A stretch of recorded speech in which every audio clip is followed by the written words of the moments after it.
Welcome in, everybody. Happy Friday. Hi, Songbird. Hi, Amanda. Hi, Queen Loyal. Hi, Deborah. Hi, Sherry. Hi, Fairy Witch. Hey, Justin. Hi, Voodoo Daddy. Hi, Lisa. Hi, KJ. Hey, Court. Hi, Santahua. Hi, Music Lover. Hi, Robin.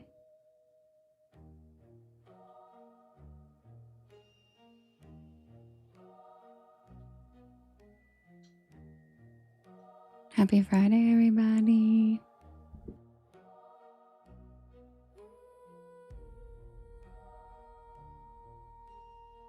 Feel free to start writing your story requests in all capital letters. Pretty good, Robin. How was yours? In all capital letters, and I'll write them down and then we can vote.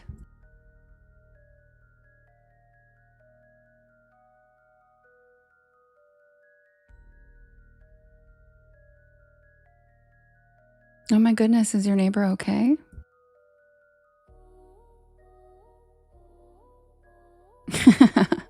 Hi, Scrella.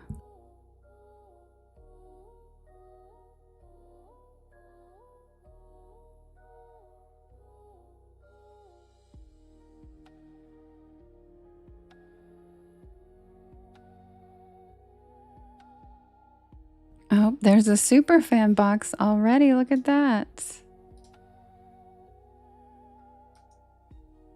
It's from Sherry. Thanks, Sherry. Oh, do you now, Scrella?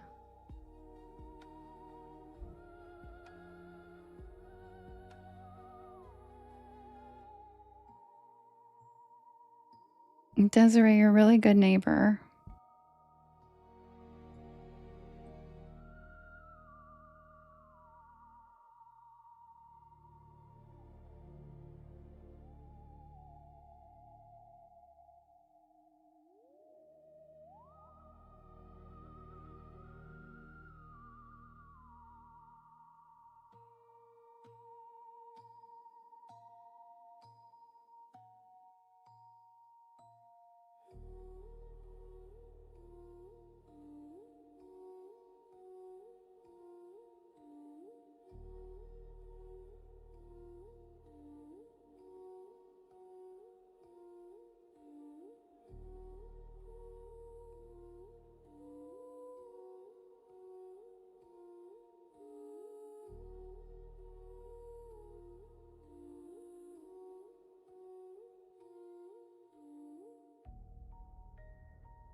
Isabel, yeah, you're up late. Hi. How's your Friday? Or now it's Saturday for you, right?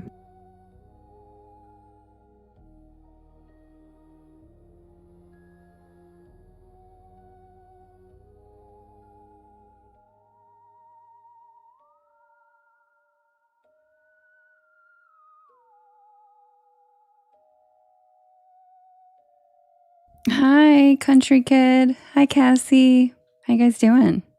Happy Friday.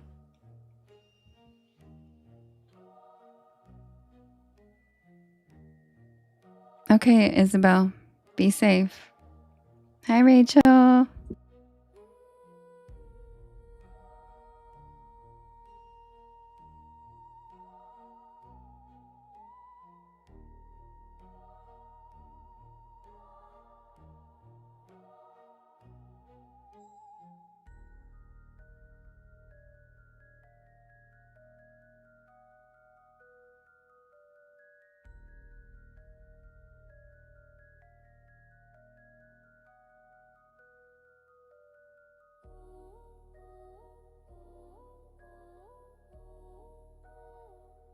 Thank you for the roses, Robin. Songbird, thanks for the cozy cryptids.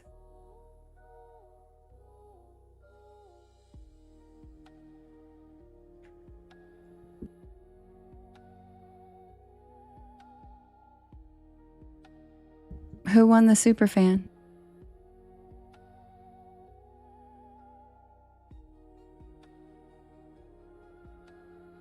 Yeah, I can definitely read the chat.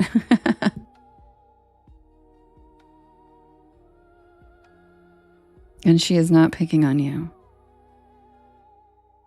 Yes, Madam Purple, it's so good. It's so good. I've had the blueberry and the blackberry so far.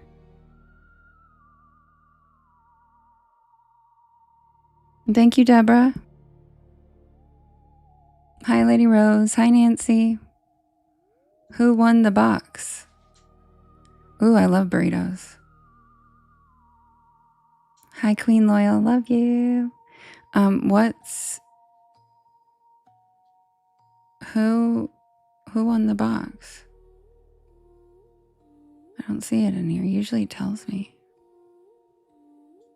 Oh, Amanda. Amanda won it. Yay. Thank you, Sherry, for your generosity, and congrats, Amanda. And thank you, Queen Loyal, for pinning that. Happy Friday, everybody. Feel free to write your story requests in all capital letters in the chat, and I will write them down and we'll vote.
Oh my God. That was so cute. She just sneezed. Did you guys hear that?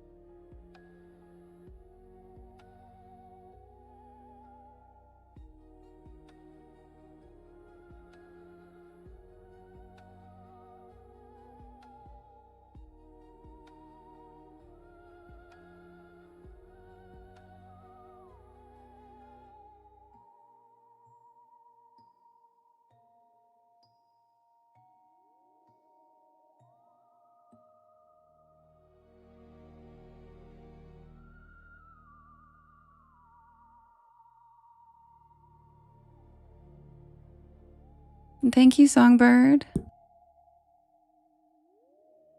Oh, thanks, Sherry.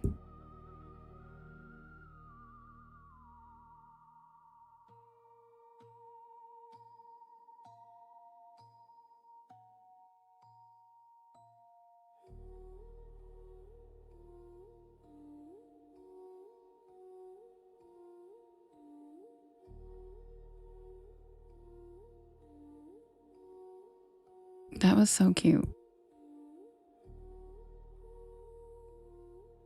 Her little sneeze was so cute. Her little sneeze.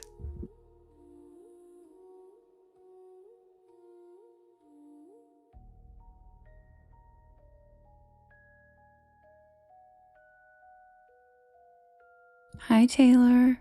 Hi, Kim.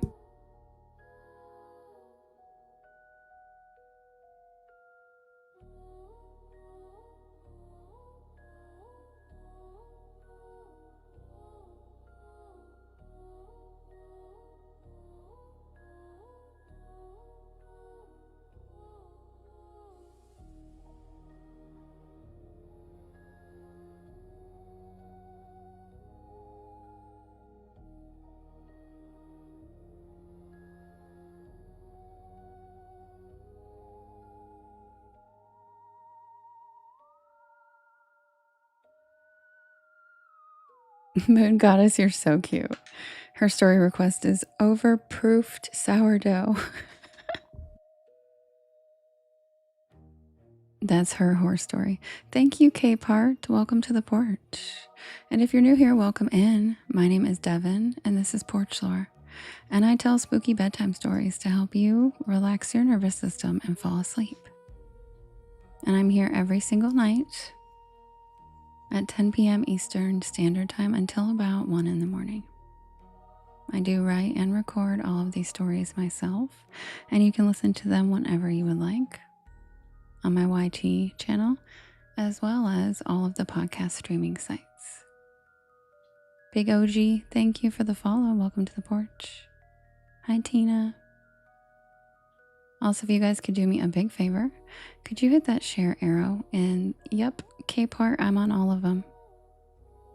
If you could hit that share arrow in the bottom right-hand corner, there's a little yellow circle with 2 arrows chasing each other that says repost. And that puts my live into your friends' FYPs. And it helps us grow this beautiful porch of ours. It also helps sharing it to your stories and sharing with your friends. Also, thank you to everybody tapping the screen. And I am writing down your requests right now, and then I will set up the first poll. Happy Friday. Welcome to the porch.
Welcome in, Archangel Michael.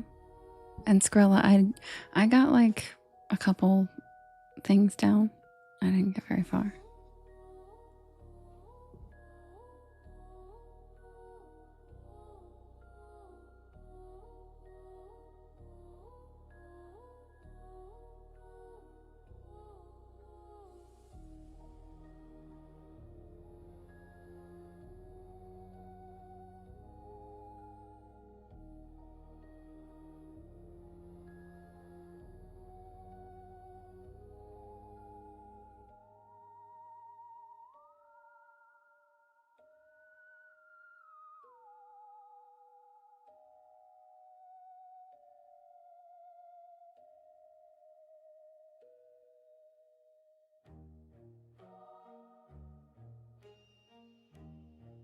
I will later, though.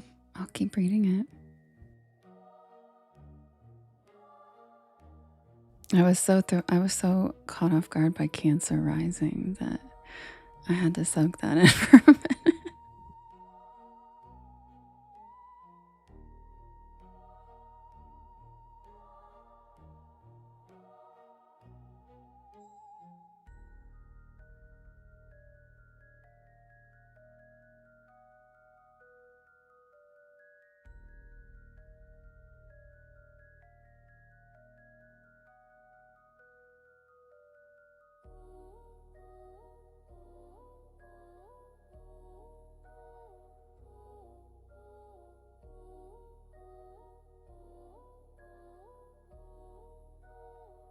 AMG. Stay positive. Thank you for the follow. Welcome to the porch. Hi, Tater Tot. Howdy. Howdy, Tater Tot.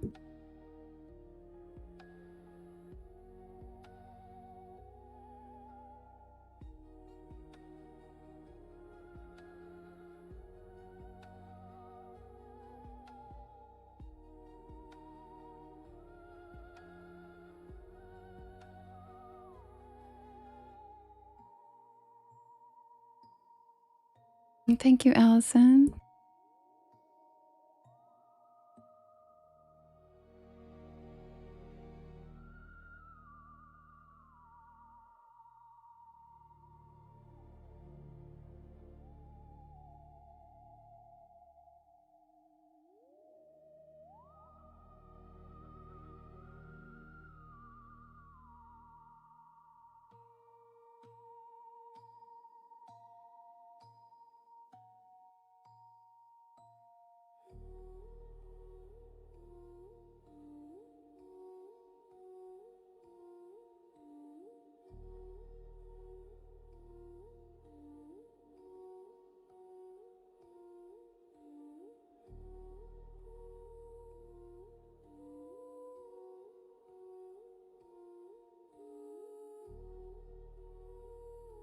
Thank you, Vinny.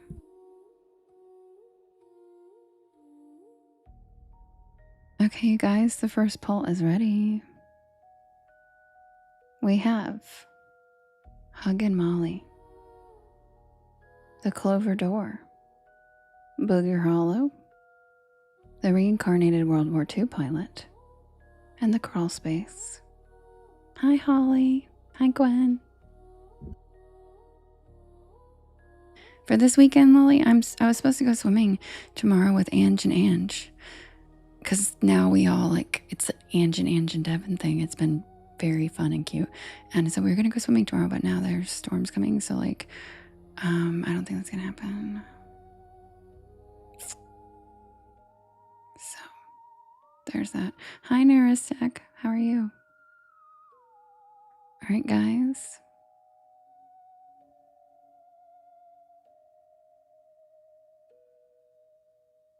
Here we go. You can vote in the top left-hand corner. We have Hug and Molly, the Clover Door, Booger Hollow, reincarnated World War II pilot, and the Crawl Space. Is it the what country, kid?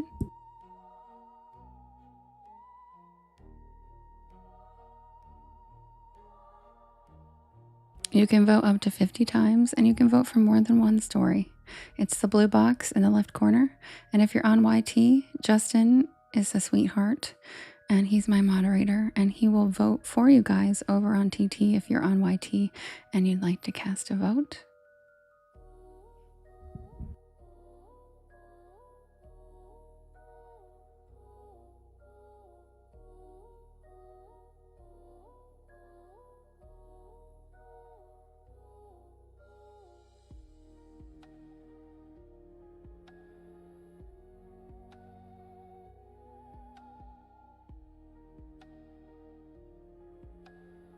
Justin, Robert would like the World War II pilot.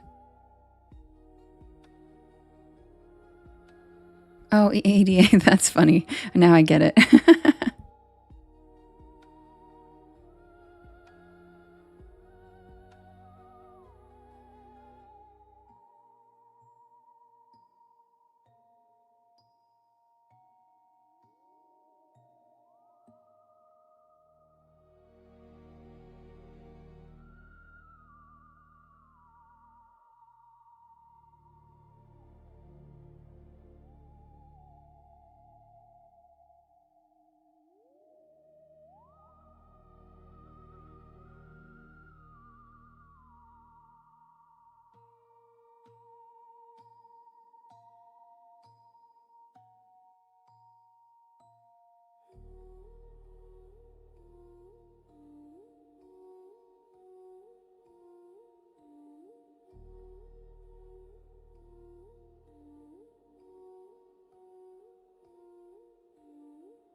And the winner is the reincarnated World War II pilot.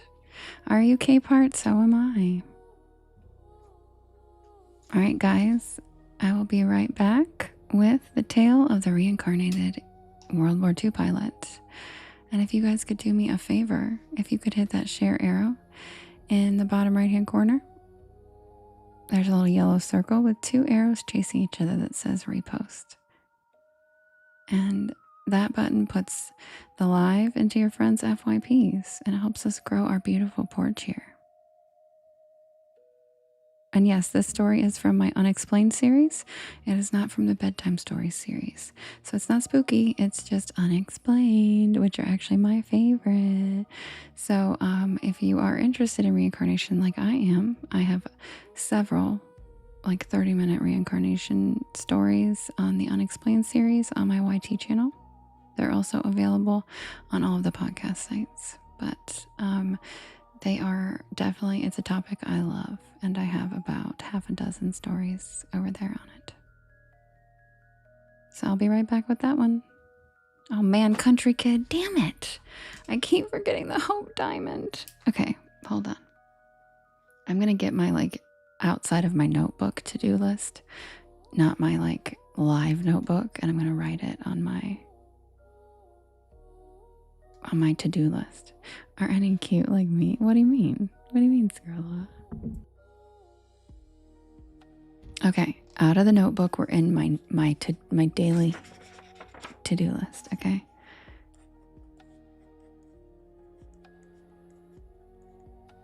Oh, I hit the mic. Okay, I just wrote it down. I won't forget again.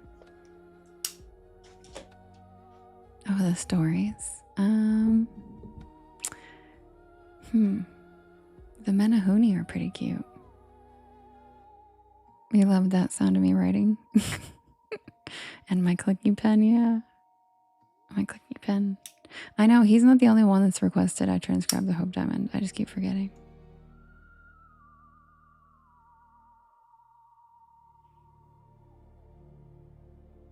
Oh, funny, Scrolla.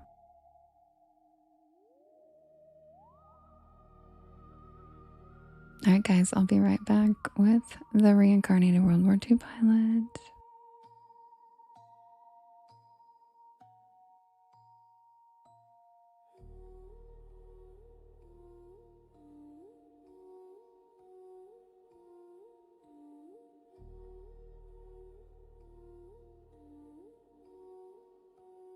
Rich, the only comment I see, hi James, the only comment I see says from a pianist. Seahorses, I love them. Seahorse, see hell. But wait, where's the, I don't see the other comment. I just see from a pianist. Oh, you sent a piano. Oh, I see it, the freestyle. Thanks, Rich. You meant the cute little piano gifts. Thanks. I thought there was another comment that got blocked. I was like, oh no, did you get filtered? I thought you got filtered. Hi, Carrie. Thanks, Rich. Those are cute. Thank you so much.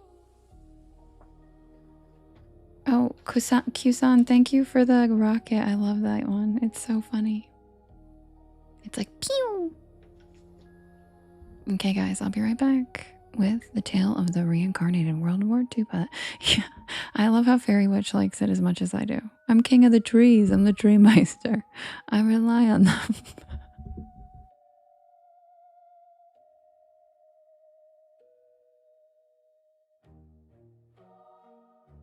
And you know what that means? Those of you who don't think it's funny have just gotten old.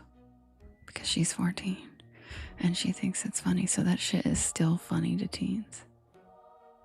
Still funny.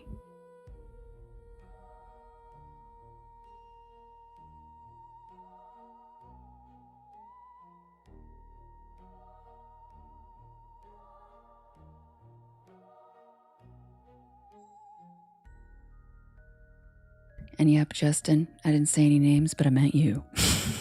And Lady Rose, who don't think it's funny.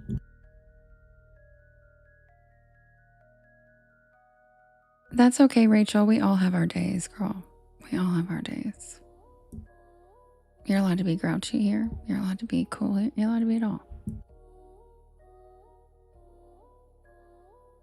Scroll. Lizard slander.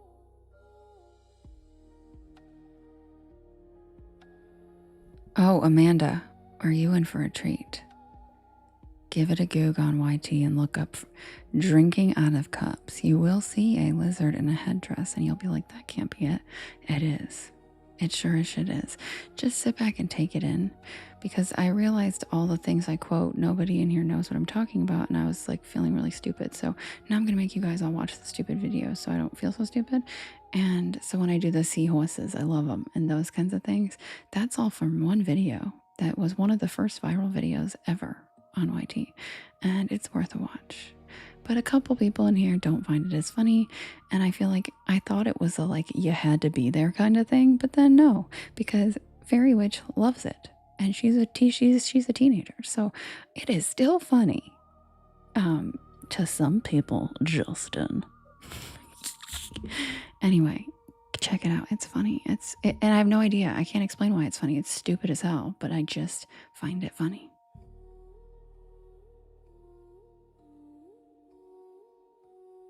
Yeah, Amanda, because yeah, Rachel, I knew you would. I knew you would. Because I think it might be millennial humor.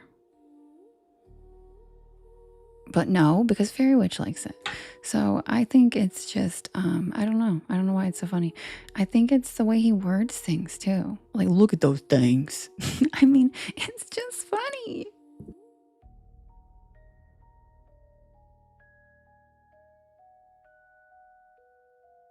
And it's, I mean, what's funnier than a dude like having cuteness aggression?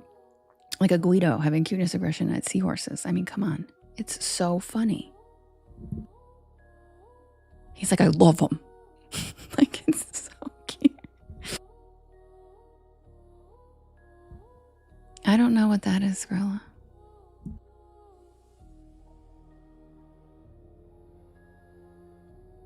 Why not, CJ? I've dated a lot of them.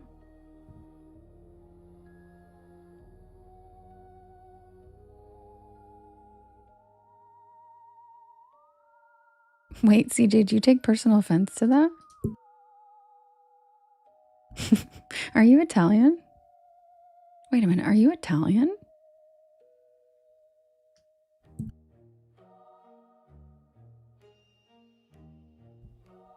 Mamasaurus, is that what you think the video sounds like? Oh, I was going to say, you don't strike me as Italian. You don't strike me as Italian.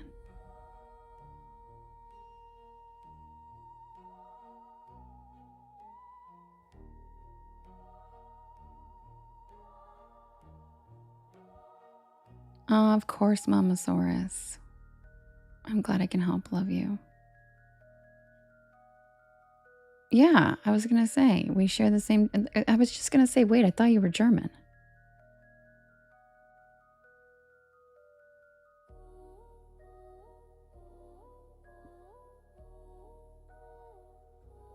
Yeah, Fairy Witch. I've pretty much most of the people I've dated in my life, my serious relationships have been Italians, and they don't care.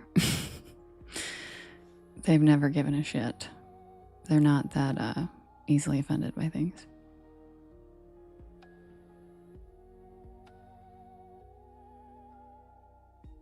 Wait, what, Sherry? What, Sherry? Marv, thanks for the follow. Misty, thanks for the follow. Welcome to the porch. Okay, guys, I'll be right back with the reincarnated World War II pilot. Ooh, Baltic? How cool, Rachel. Oh, a mix. That's funny, Sherry. I've never heard that.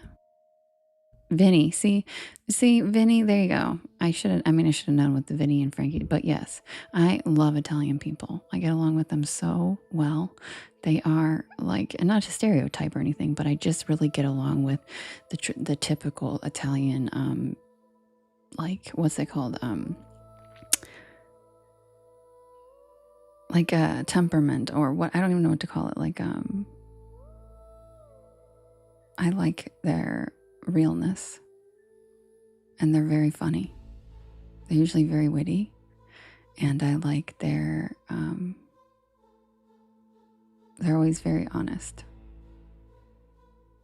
A demeanor is the right word? Is it demeanor?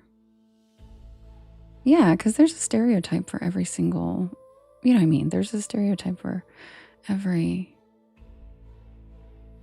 different nationality, but I like the things that are the disposition. That's the word I was looking for, Seabass. Thank you so much. That's the word I was looking for. I really like their disposition. I enjoy them as a cultural, like as a people. And obviously there are outliers and stuff like that, but as a whole, the stereotypes I like that. I like them. I find them really enjoyable people. And the women, like my friend New Jersey Snow White, who came in here last night. She is in fact Sicilian, and we get along like the moment we met. So I just enjoy their culture quite a bit. See, Amanda, thank you. Thank you. That's what I quote all the time, and I realize nobody knows. Who's social, Lauren? I'm with my first Italian. He's so social. Yeah. They are, yeah.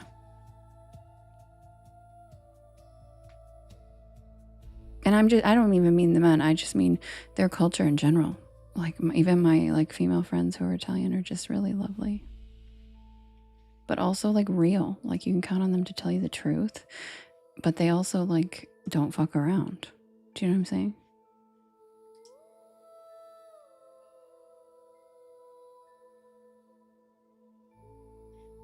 Tracy, are you asking or are you telling? Yeah, Lauren, for sure. And they also, yeah, they're also like, their culture grows up as like mama boys. So they act all hard, but they are incredibly doting to the women in their lives. So it's kind of a nice mix, you know? But I will warn you, never mind. Everybody's different. Oh, you're asking, Tracy. Yeah, it's a lizard with a headdress. Justin, that's funny. Oh, cool mix, Lisa. Hi, Possum. All right, guys, I'll be right back.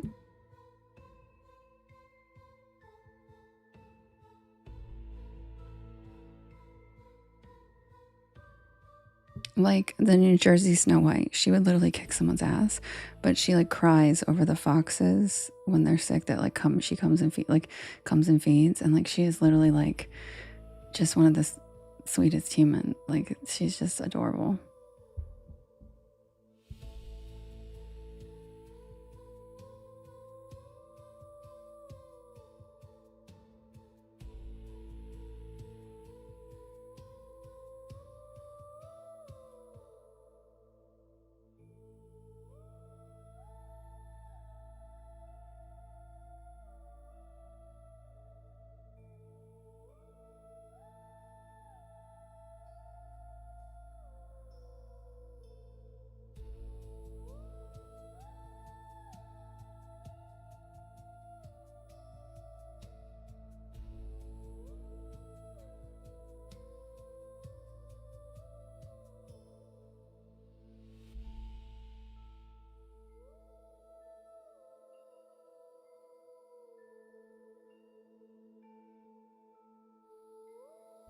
All right, guys, this is a long one. So, I guess we're just going to go for it. I didn't realize that I hadn't shortened this one for live. So this is long. But we'll do it.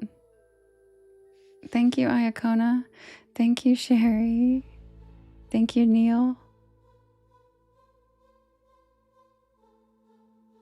Okay, so just fair warning. This is longer than I usually do. But I'll see if I can.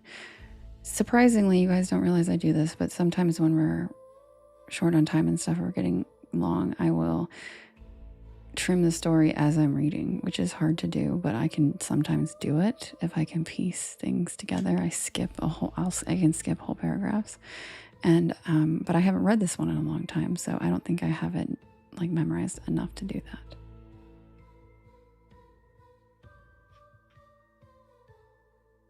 I'm talking about the story. Hi, Miriam. So, it's long, but I think it'll be okay.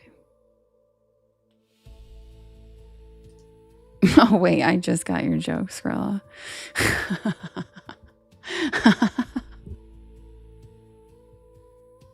I just got your joke.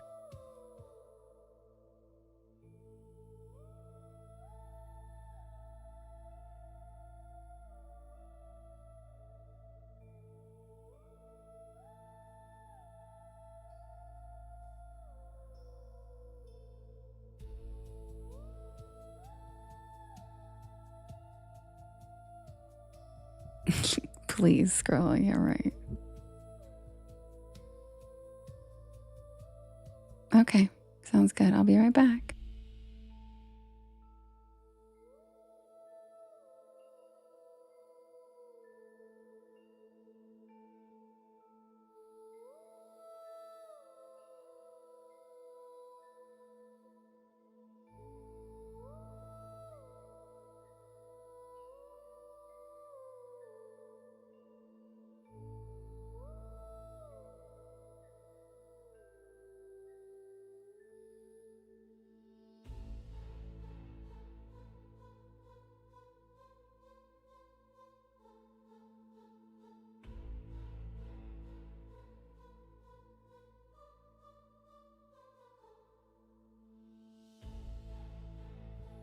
CJ, I'm all hyped up on Mountain Dew.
Thank you, sick and tired. I'm from North Carolina. That's why. And as a fellow Southerner, we know right away, like, people are really bad at doing the Southern accent for some reason. Even like Oscar winning actors, I swear to God, are like, people just can't really get it for some reason. So it really always is like, yeah, when another Southerner notices, because you can't fake it. I feel like I've hardly ever seen a movie where if the actor wasn't actually Southern, they actually nailed it without it sounding terrible and trying way too hard. Right, right. Look at all the Southerners agreeing. It's so bad. And like, people who don't have a Southern accent don't realize, and they like pass it. And I'm like, can we get a Southerner on these movie production sets, please? Or like the casting can, like, because my God. Yes, we do notice. Exactly. And I'm like, so every time a Southerner comments on my accent when I'm telling stories, I'm like, I have to let them know that it's only because I'm from there, because no one, for some reason, can master the Southern accent unless you've lived there. And I have no idea why. But it is something. It's a thing, which is really weird. But it is. Like, I watched this really good movie the other night that Leslie recommended about it was like a Southern Gothic, and it was called The Bayou or something. And the actress in it, her accent was so bad. Like, the story was so cute, but every time I was just like, girl, holy, what? yes, I will say the exception is Black women who are actresses. They nail it. They nail it. But besides that, it's very noticeable. So thank you for noticing. I appreciate that.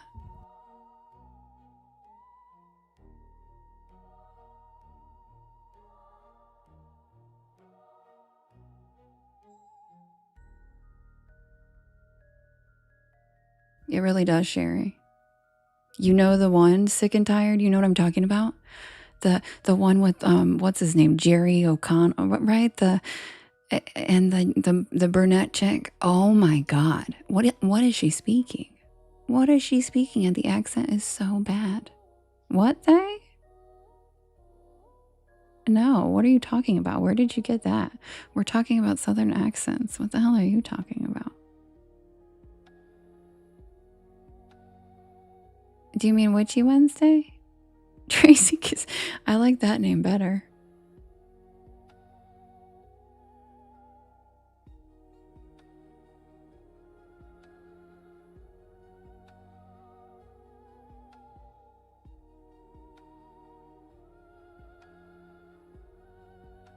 Yes, yes.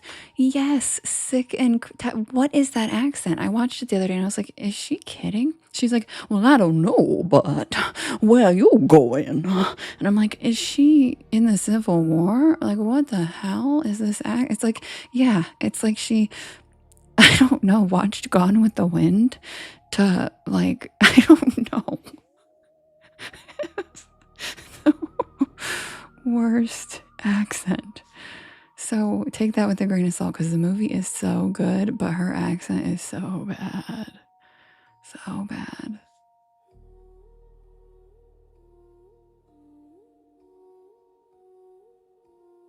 All right, be right back.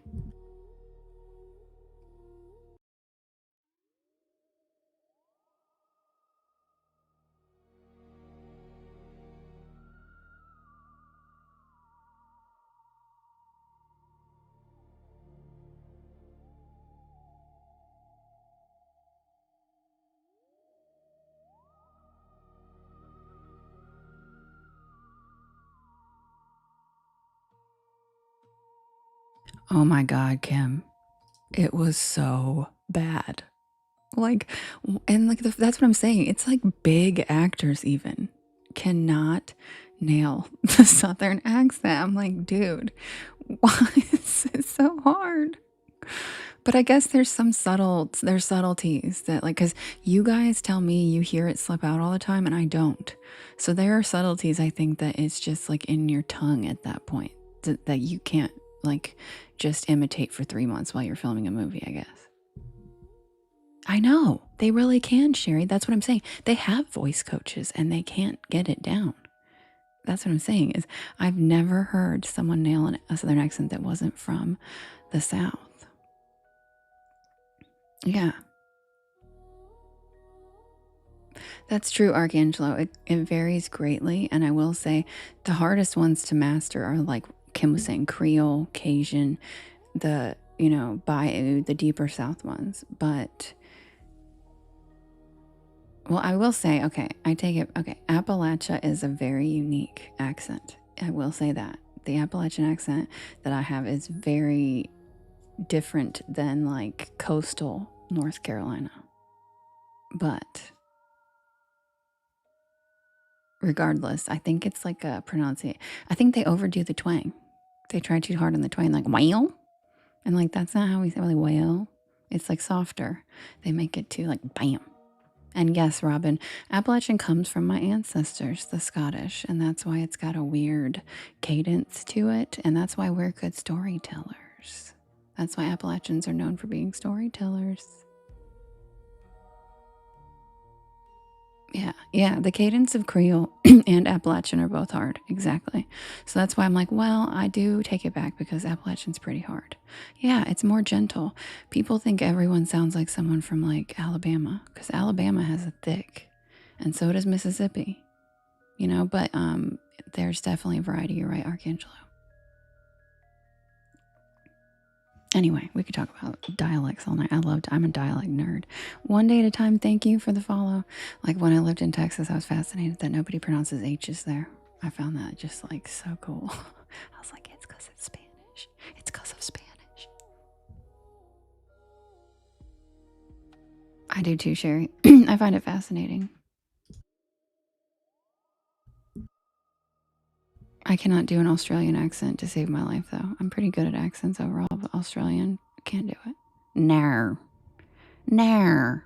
I can't understand how they add R's to every word that ends in an O and an A. Yeah, exactly. Nar. Nar. We should go there. Nar. It doesn't, none of it works in my mouth. It doesn't make any sense to me. Nor. Yeah, see, it's just, I'm like, oh, and I have some lovely Australian friends that I adore, but certain parts of Australia, the accent to me is, I'm just like, oh my God. Oh no, Leah, the reason you hear no accent in me is because I literally took non-regional diction training because I was a news reporter. But my natural accent I use in stories. And that's what they were talking about is sometimes I'll use it. And they were saying they noticed it sounded real. And I was just saying, it is real. I just hide it well. But there are times when it comes out when I'm tired, when I'm really excited, when I'm really mad, and when I'm wasted. Like I did a live last 4th of July, not the one that just happened, but last 4th of July when I first started doing lives. And I was at my friend's house and there was like this huge fireworks celebration going on. And like my friends didn't let me live it down for a long time, but their neighbors did this huge production in like the backyard so close to us. And at the end, I don't even know what came over. I was like, one more again. Like, and they were like, what the fuck?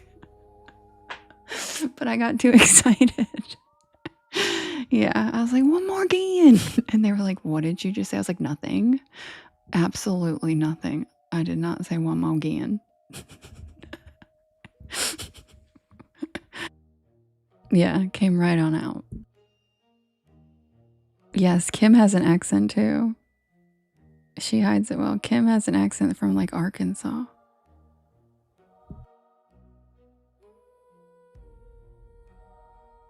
Thank you, the Menahuni. Yes, thank you. I love that story. There's no zingers in Australia either, Henry.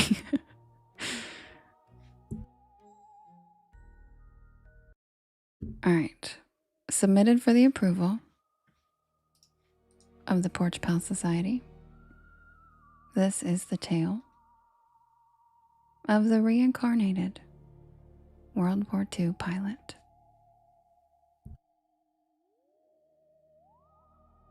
Yes, Maureen.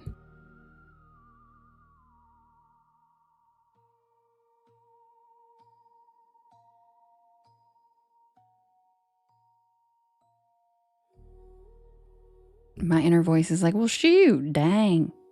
Well, I don't know. That's my inner voice.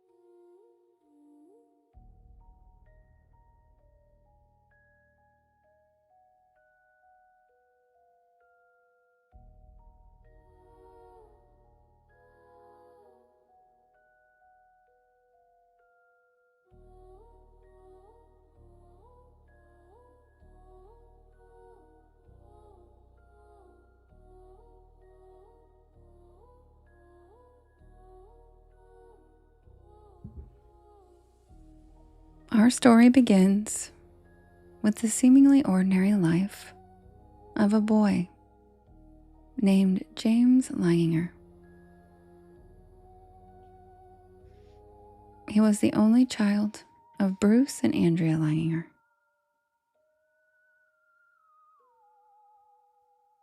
A couple living an average life in suburban Lafayette, Louisiana.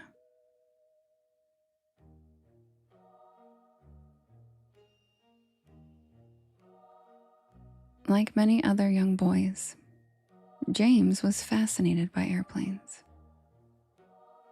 His parents didn't think much of it at first, attributing his love for planes to typical childhood curiosity. However, what began as innocent enthusiasm quickly spiraled into something much deeper and more inexplicable. A story that would challenge the beliefs of his family and captivate those interested in the mysteries of reincarnation. When James was just a toddler, he exhibited an unusual level of knowledge about airplanes, far beyond what any child of his age should have known. He would spend hours playing with toy planes, focusing intensely on every detail. And at first, his parents were charmed by his passion. It seemed like he was just another little boy enchanted by the idea of flying. But as he grew older, James's fascination became more specific.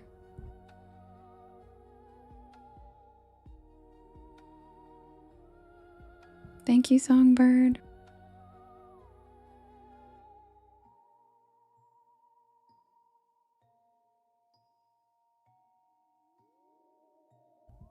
He would repeatedly tell his parents about various models of airplanes, discussing intricate details about propellers, engines, and the mechanisms that made them fly. This level of understanding in a child as young as 2 or 3 was startling to his parents. Bruce and Andrea, both educated and rational people, didn't initially suspect anything strange. It wasn't until the nightmares began that the gravity of the situation sunk in.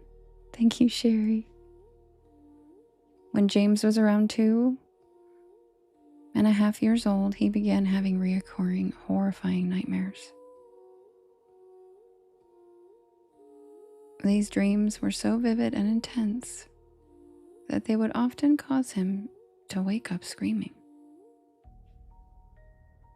His parents at first assumed that this was just a phase, a common occurrence in young children. But night after night, the same images haunted James: planes crashing, explosions, and the terrifying sensation of being trapped in a burning aircraft. In the middle of the night, James would often scream out, "Airplane crash, plane on fire, little man can't get out."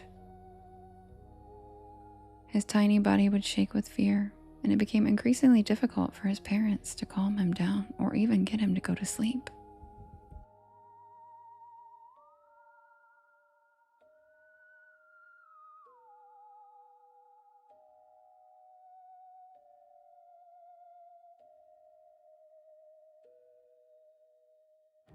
And it wasn't just the frequency of the nightmares, it was the specificity. James would describe being inside a plane, feeling the heat of flames, and sensing the helplessness of not being able to escape.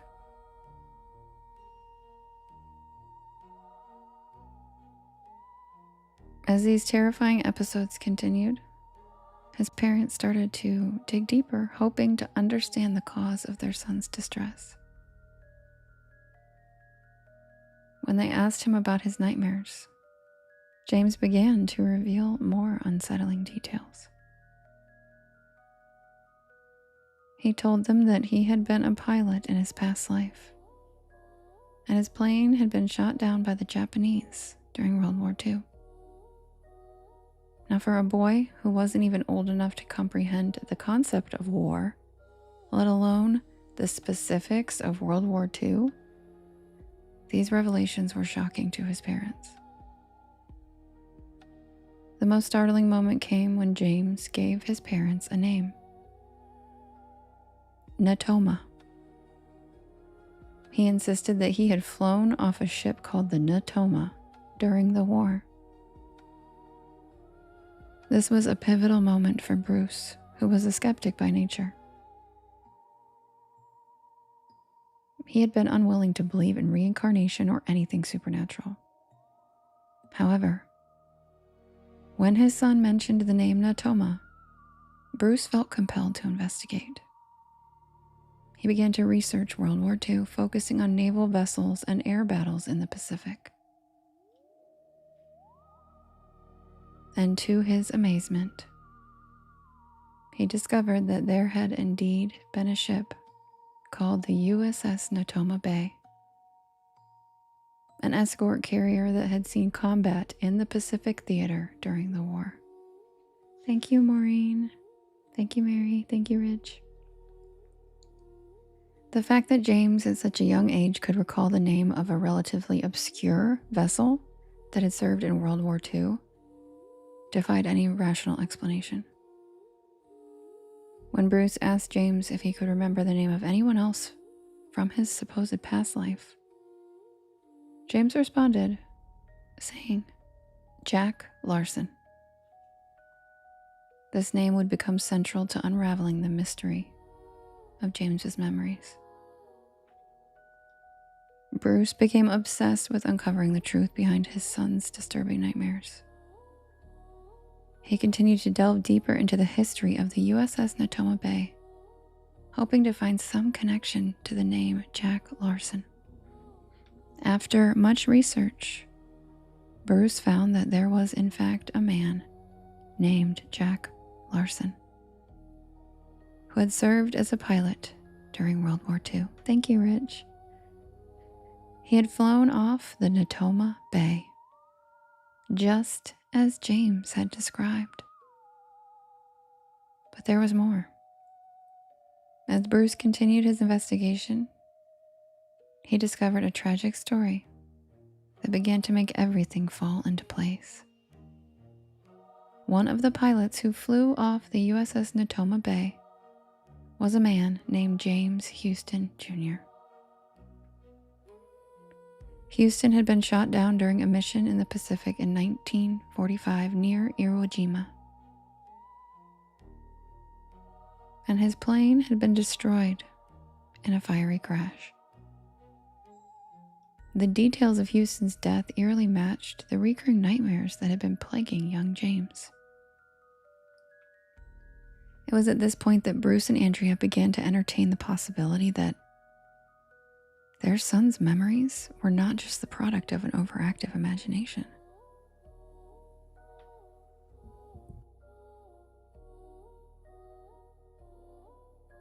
But they were somehow truly connected to the past life of James Houston Jr. Despite their skepticism, the evidence became too overwhelming to ignore.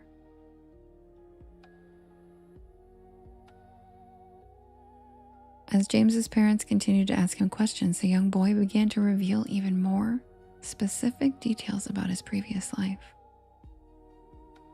He spoke of the Corsair aircraft, a type of fighter plane used during World War II, and even described how the tires on the Corsairs would often blow out upon landing. James had never been exposed to any media or literature that could have provided him with this knowledge. Yet his descriptions were remarkably accurate.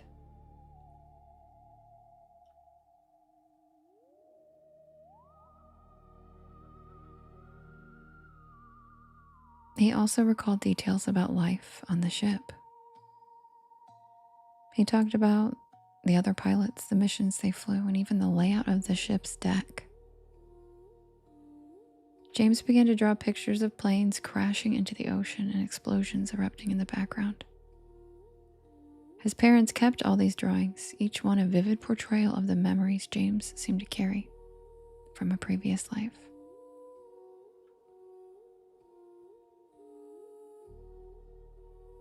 When asked why he was signing the pictures James 3, he told his parents it was because he was the third James. His parents later realized that after James Houston Jr., their son would have been considered the third James.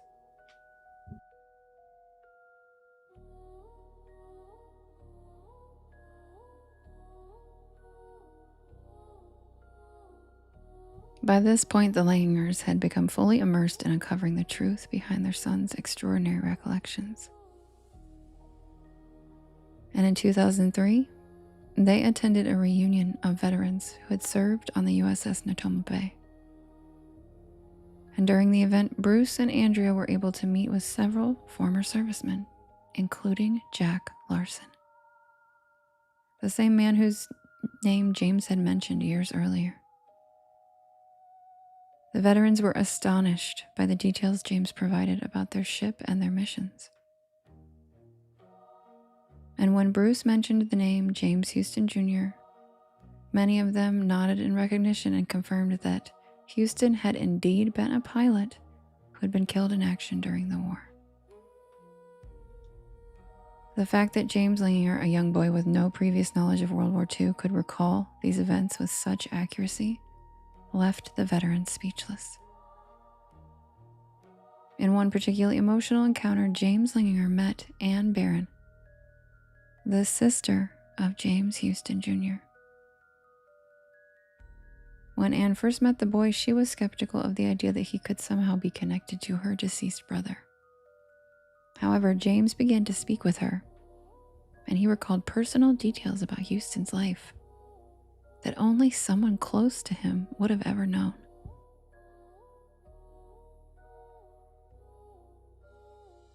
James even mentioned a painting of Anne that had hung in her family's home, a fact that astonished her and led her to believe that this boy was indeed connected to her brother in some inexplicable way.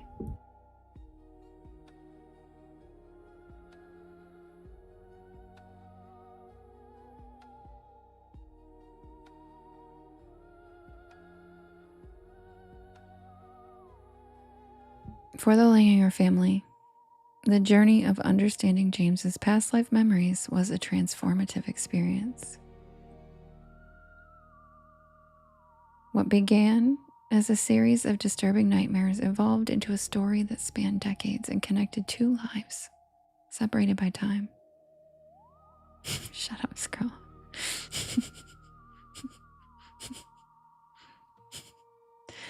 The family had to come to terms with the fact that there were things in this world that defied rational explanation.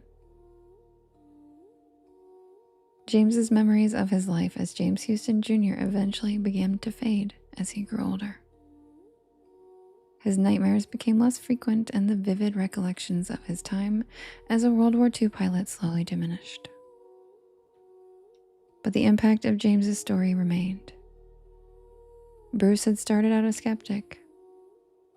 However, as he witnessed the undeniable evidence of his son's memories and the connection to James Houston's life, he began to question his previously held beliefs.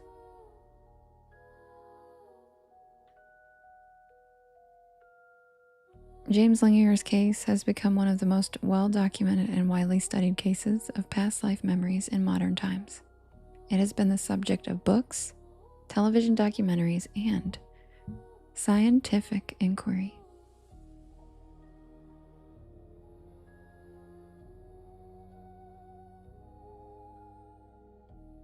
As we reflect on the story of James Langinger, we're left with more questions than answers. How could a young boy remember details of a life that ended decades before his birth? Is reincarnation a plausible explanation? Or is there another mechanism at play that we just don't understand yet?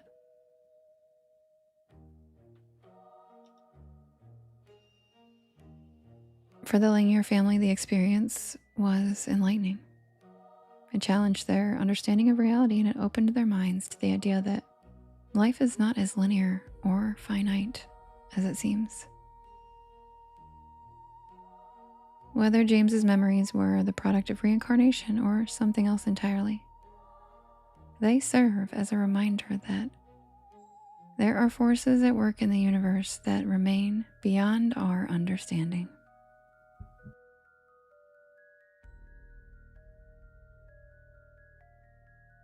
And that's the tale of the reincarnated World War II pilot.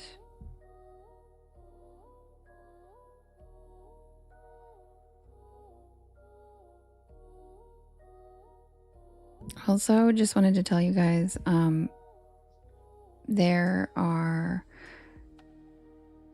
this video is not in the unexplained, or this is not in the bedtime stories. This is in the unexplained series. And so if you guys want to check it out, there's actually, like, I have clipped interviews of this dude. He's still alive. He was a teenager in the early 2000s, I believe. And it's wild. And I also show his pictures, his drawings, where he signed them James 3 and drew crashing planes that his parents saved. I have all of that. So my unexplained series is more like me being a news reporter, but on unexplained things. So I show, like, that's why they're 30 minutes long, because while I'm reading this, I'm showing you guys all the shit I'm talking about on my YT. So the lives are fun, but the actual quality stories are on YT. Because I put a lot of work into those, like, straight up, like, I have the actual footage of him and his parents and everything. So,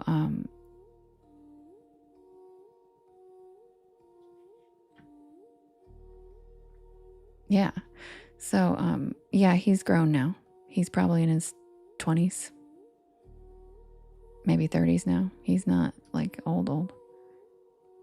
Thank you, Rachel. So, yeah, so I highly recommend. He's 28. Yeah, that's what I was going to say. I thought he was in his 20s or 30s. He's 28. And I think he joined, like, the Air Force or something. He ended up, like, possibly joining the military, didn't he? But anyway, and the guy that the James Houston that he remembers being was incredibly handsome, like, just like what you would think like a World War II hero hunk looked like. And I have his original pictures on there too, so it pays tribute to him and the type of plane that he flew. I found actual pictures of the Natoma ship and everything, so it's worth the watch if you guys want to see the actual. But I made this compilation picture for the lives, but all of this stuff is pretty much actually included. He did join the military. That's what I thought. And I love that. Even though I'm not a big military person, I feel like his past life definitely governed his current life, which, I don't know. For those of us who remember our past lives, it's an interesting journey. So I'm always attached to those stories, and he's one of the few adults that have come forward. But his parents have been documenting this. Like, his parents were on, like, a Lifetime show about reincarnated kids, like 20 years ago or something, like 15 years ago. Like, he's always been in the spotlight for this since he was a kid. Scroll. Hi, Tommy. He looks like your son. Yeah, he looks. The boy's name is James Langier. It's spelled. If you just go, Robin, if you go to my YT video on him, it's in the description. Anyway, so yes, if you guys want to see the actual, I compiled it all into one video, so you guys don't even have to, like, scour the internet for it. I have videos of him and his parents then and now. I have footage of his drawings, footage of the plane, footage of the guy he thought he was, all kinds of stuff. So, did you, Archangelo? Thank you. I don't plug it very often, but I did put a lot of work into those. So if you guys would like to get the most out of these really cool stories, then check them out over there. What about 9 months, country kid?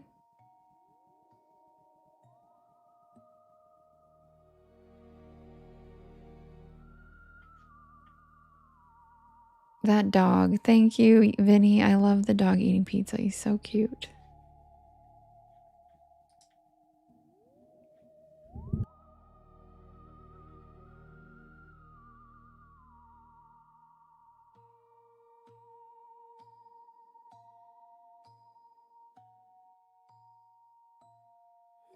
Yes, Jasmine, I need to transcribe that. A lot of people have asked for it. Yeah, he's 28. That's what Rachel said.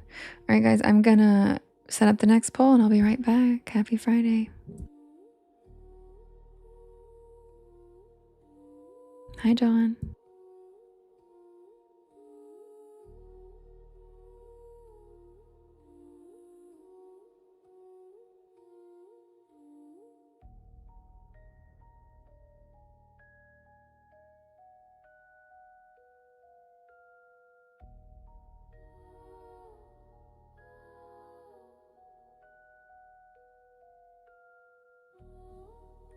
What happened? I'm just saying.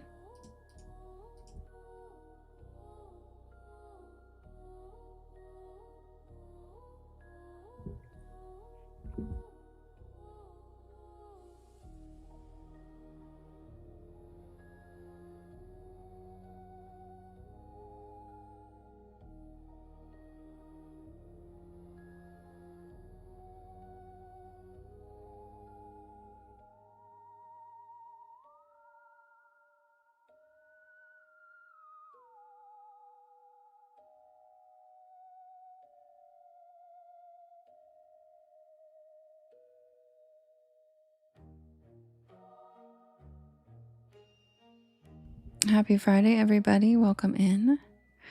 My name is Devin, and this is Porch Lore, and I tell spooky bedtime stories to help you relax your nervous system and fall asleep.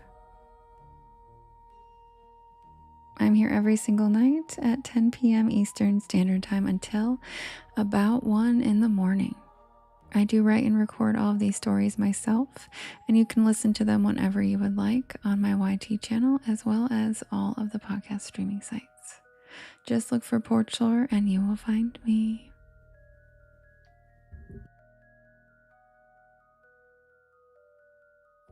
Oh, really? Just saying? Okay, well, why'd you say that? Who were you talking to? Hi, Andy. And hi, Half Pint. Hello, Andy. Happy Friday.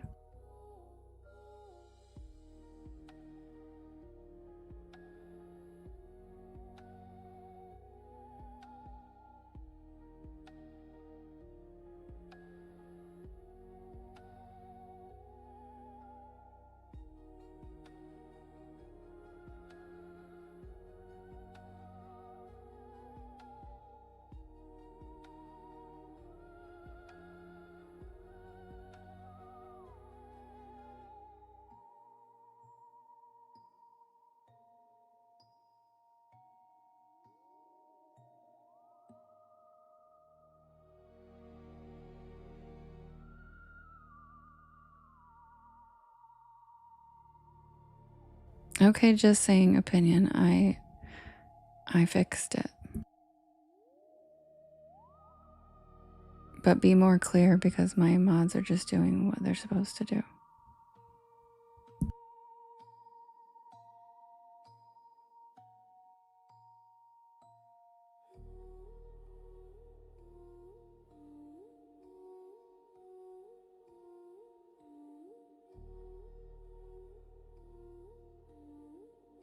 Whoa, banner taking over the screen.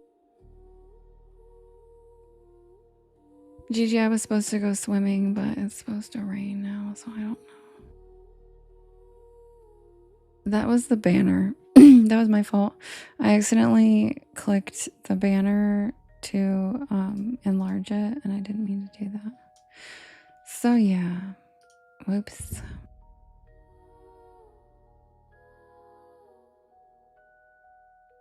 And now I don't know how to make it smaller. Isn't that funny? I don't know how to make it smaller. I wonder. Let's see. There we go. Fixed it.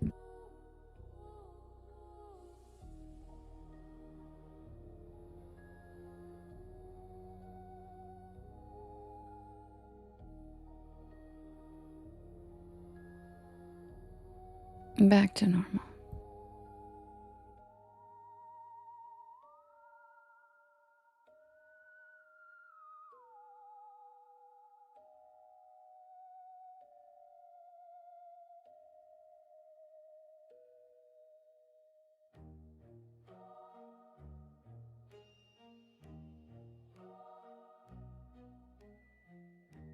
Yeah, forced to read the banner.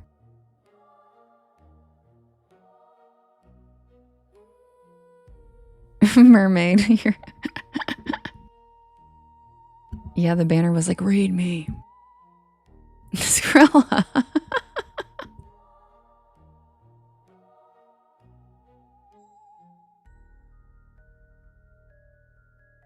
Oh, that's okay. Just saying.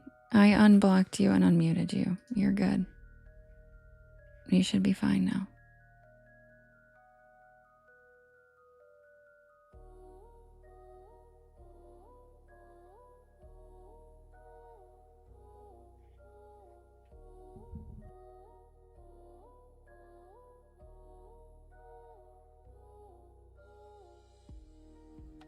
Oh, thanks, Half Pint. He didn't mean to. He came over to YT and explained himself. And he didn't have his glasses on. And he said he was just trying to fit in. And his comment was taken the wrong way. And he's very sweet. So I unblocked and unmuted. Because if you're a troll, you're not going to try to, you know what I mean? He's been here for a while. So.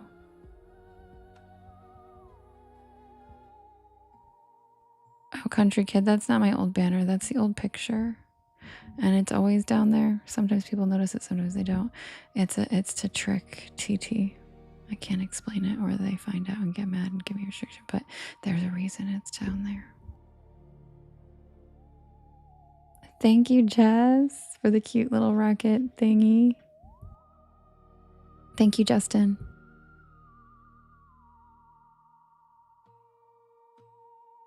Yeah, thanks, Country Kid. Sometimes people notice, but most people don't. But every once in a while, when it's bright picture like that one, people notice.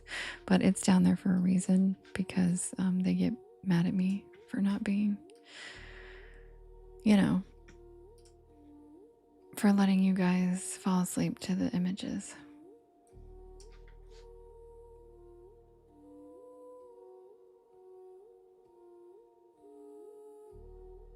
Yep, exactly, Country Kid. Yep, the bright green. Yep.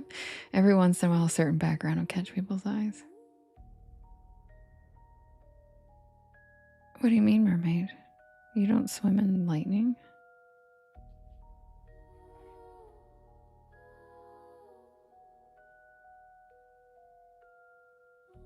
Hi, Echo. James Mothman was just here last night. Country Kid, yeah, probably. The enormous pine tree. Oh, don't be sorry, just saying you're fine. You're absolutely fine. Don't be sorry at all. It happens. You can come back over and hang out.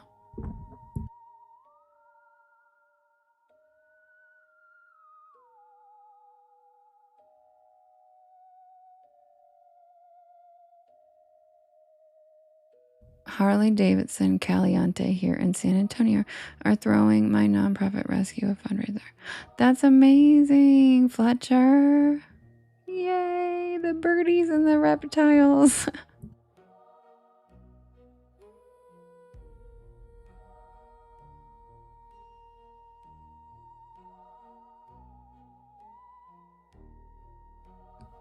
Oh my gosh, how exciting. You should go live.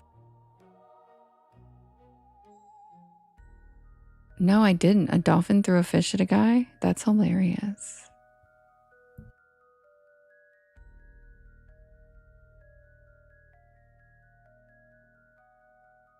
Jinx, Fletcher.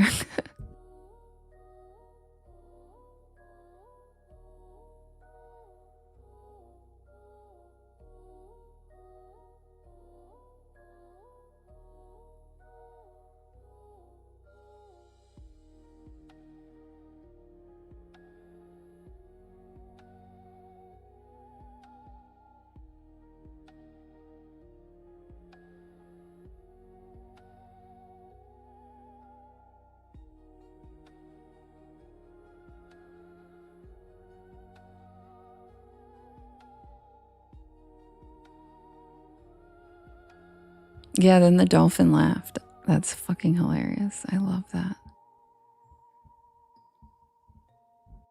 That's so funny.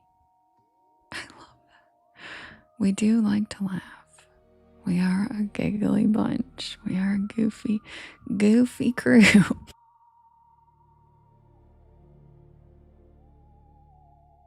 Hey, Rich, don't judge them. They just like to get a little elevated, okay?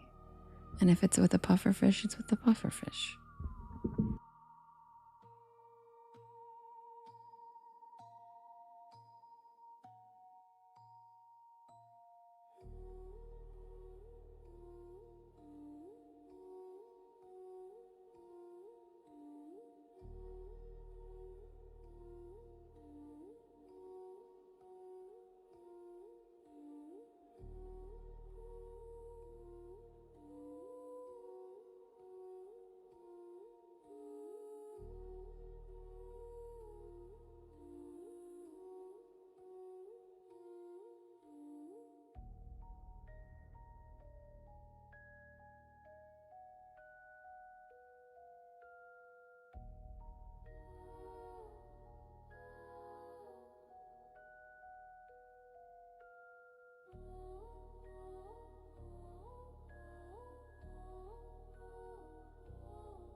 Okay, guys, the next poll is ready.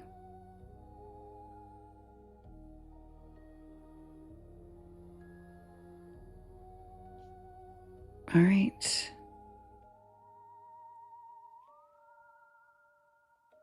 We have Hug and Molly. Yes, country kid. Octopuses or octopi are actually my favorite marine animal, and they are incredibly smart. They also cannot be held captive in most settings. It is very hard to keep them captive. They can literally squeeze through anything or undo anything. We had one at our zoo here, and it unscrolled the bolts of its aquarium and let itself out. And I find that fucking amazing. And you're right, they do. They also punch fish when they're frustrated or pissed off, and they will also throw them. Like they'll pick up an annoying fish and throw it across the ocean. They also are like aliens. And did you know that they aren't like chameleons where they can just change their color? They can actually change the chemical makeup, like the chemistry of their skin texture to match their environment. They can also change the color of the ink they excrete. They are one of the smartest species of living creature on the earth. And if you've never seen the documentary about them, dear God, watch it. They are, when I was little, I collected them, which is why if you guys have heard my Gouda cheese story, that is actually why I had an octopus glass bowl from Amsterdam, because I used to collect them. I don't anymore, but they have been my favorite water animal since I was a kid, along with the capybaras being my favorite, little rodent. But if you don't know about octopi and how amazing they are, look it up. There's a documentary about them. I can't remember what it was on, but they're phenomenal. They're phenomenal. You do too, Rachel? Yeah. I used to have it, but it was left. It was left when I left London. It was left in London. But I did enjoy it while I had it. Anyway, we have Hug and Molly, door in the water. Door in the water? An octopus could open that. Fresno night crawlers, the water babies, and the names in the logbook. You can vote in the top left-hand corner. There's a blue box. Thanks for laughing, Amanda. That was a terrible joke. The blue box, and you can vote up to 50 times, and you can vote for more than one story. Who's it gonna be?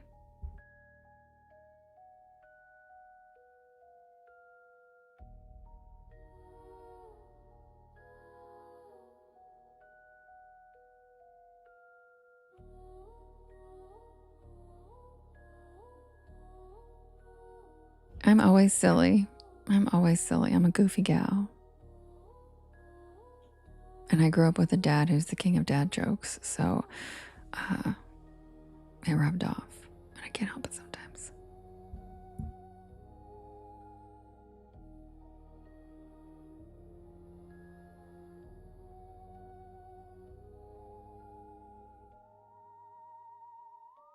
You're right, country kid, they really are.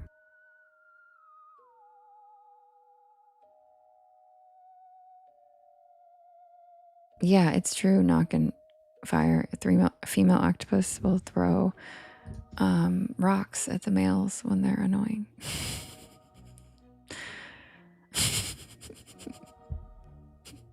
It wouldn't let me pin that. Of course, it wouldn't let me pin that. Should have been though.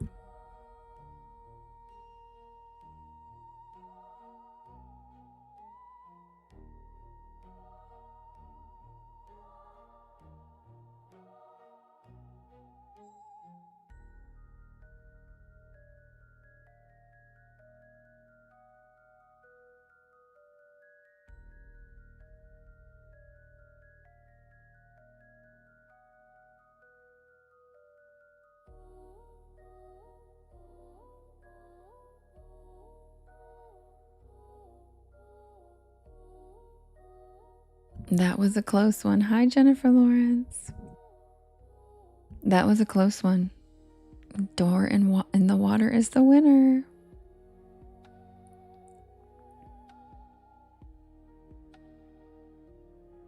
Graham, what are you talking about?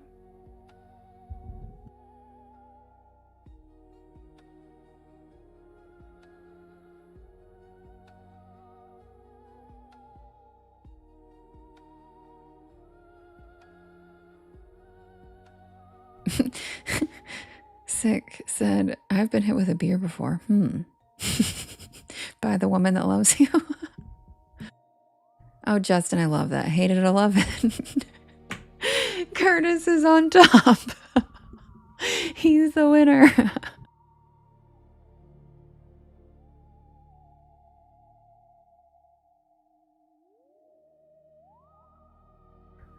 All right, guys, sit back and relax. And I'm going to pull up the tail of the door in the water. And if you guys could do me a big favor and hit that share arrow in the bottom right-hand corner, there is a little yellow circle with 2 arrows chasing each other that says repost.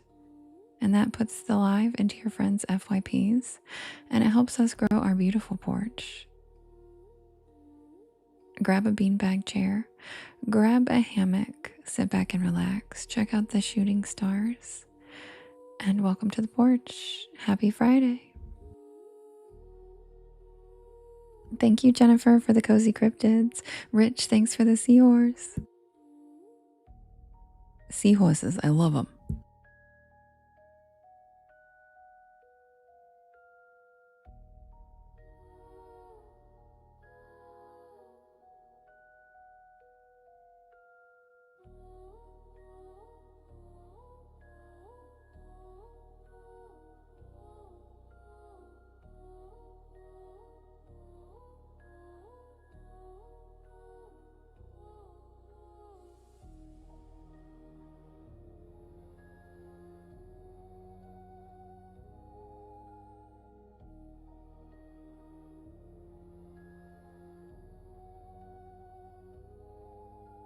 Hi, Rogue Rage.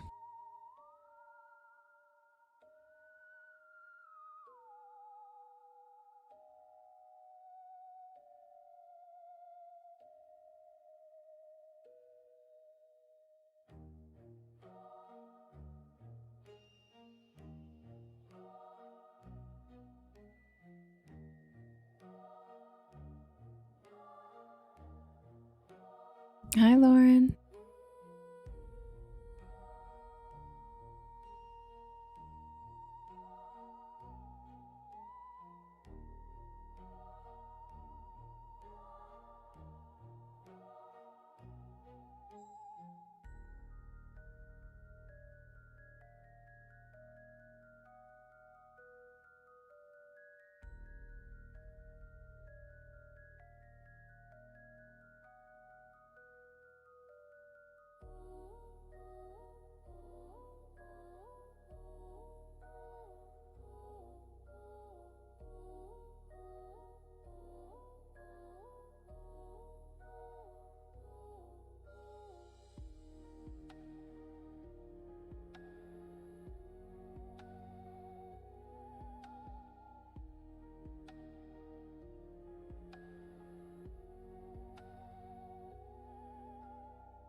No, Code Red. I keep it the same volume.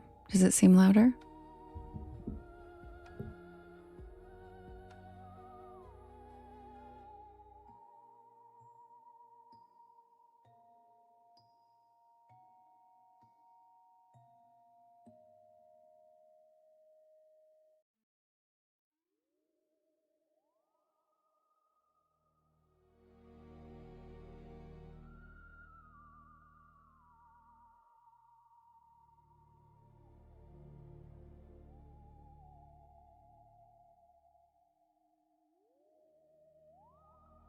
Oh yeah, for sure. On speakers, different. Yeah.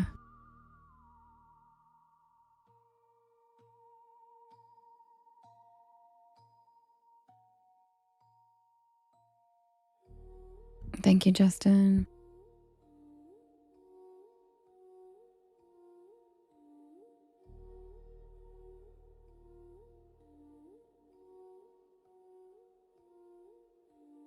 Yes, I've heard that. Just say an opinion.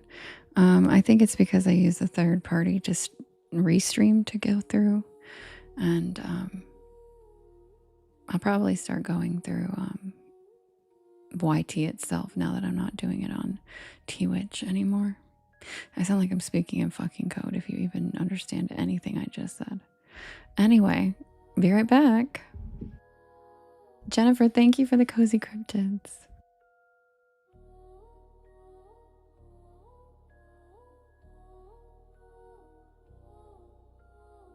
I'm glad you got it. Just saying, okay, because I'm like, I can't even say any of the words.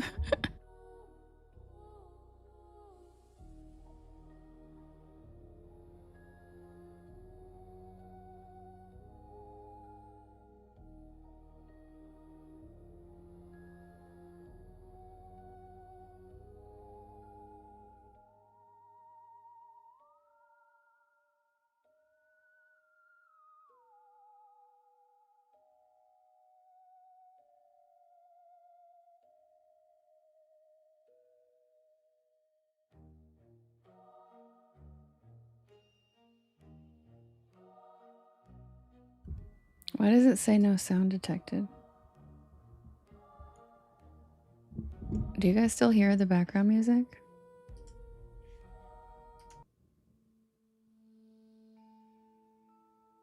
Okay.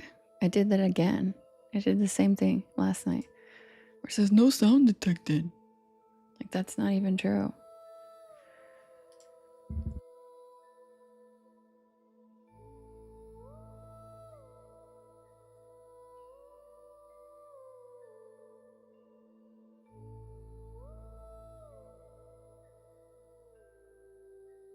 Thanks, Heather. That's me and my pet seal, Curtis.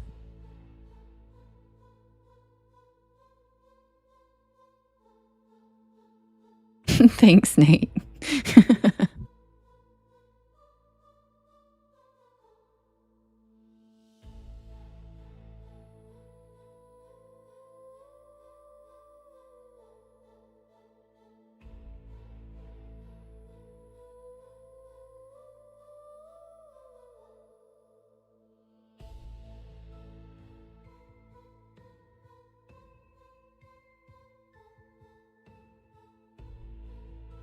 Okay, I'll elaborate really quick. Curtis is the seal in the picture.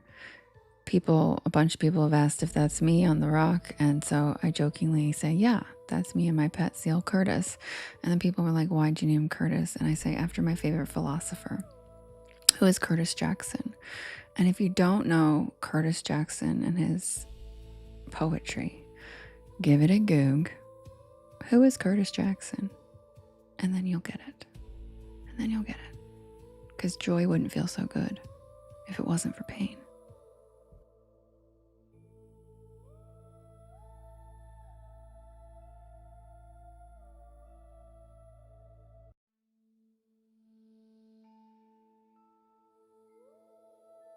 He really is, Nate. He's an amazing philosopher. And I know people laugh so hard at that, but I'm serious. Like, that dude taught me philosophy in high school, and I was like feeling that shit. I was like, you know what? My God, he's profound. And yeah, the topics he talks about is stuff he knows about, but the underlying messages he's a brilliant man. Submitted for the approval of the Porch Pal Society.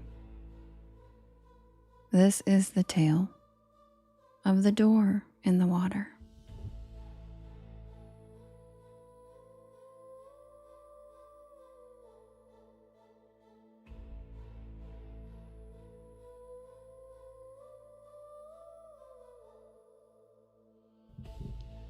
Ireland has a long memory for things that live near the water.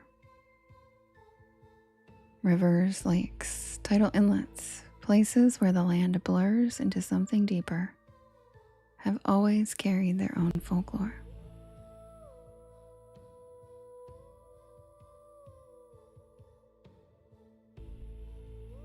Long before history, stories passed from village to village about beings that lived in those shifting boundaries between land and water.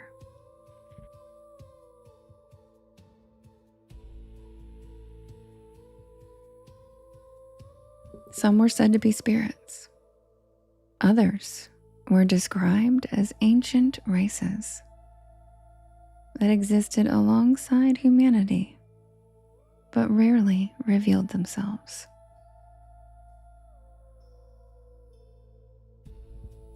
One of the oldest and most widely known among them is the Selkie. In Scottish and Irish folklore, Selkies are described as seals that can shed their skins and take human form on land. The stories appear in oral traditions stretching back centuries along the Atlantic coast, particularly in places where fishing villages lived side by side with the sea. But the legends don't treat Selkies like romantic fairy tale creatures. Most of the old stories are warnings. They describe fishermen seeing seals watching them from the water with unsettling intelligence. They describe people who claim to encounter strangers along empty shorelines, who seemed almost human, but not. And the most persistent belief woven through these stories is simple. If a Selkie sealskin is stolen while they are on land, they cannot return to the sea. Some folktales describe human men hiding the skins and forcing the Selkie to marry them and remain on land. But the ending of those tales is rarely happy, usually resulting in the Selkie killing the human man, finding her skin, and leaving. No matter what life she's built on land, no matter who she leaves behind, when given the choice, she will always return to the sea. And the men who tried to remove that choice usually wound up dead. And in some stories, the sea takes something with it when that happens. The man's soul.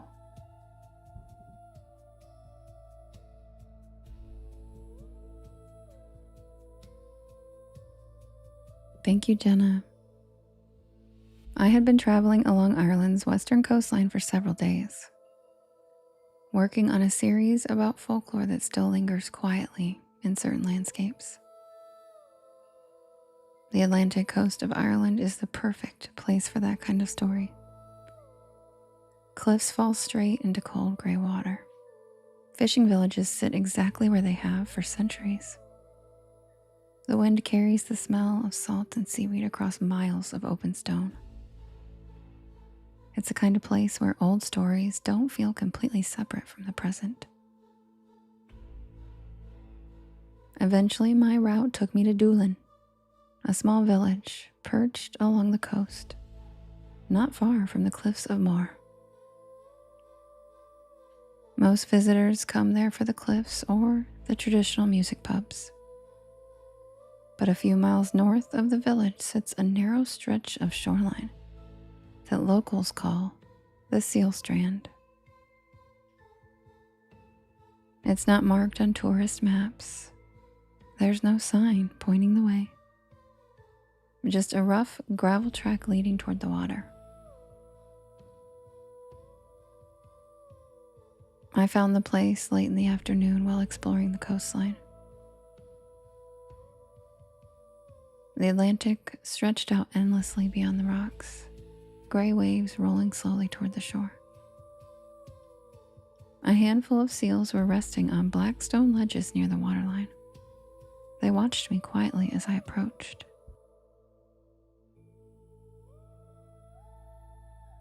Seals are common along the Irish coast, so at first, the sight didn't seem unusual. But the way they were watching me did.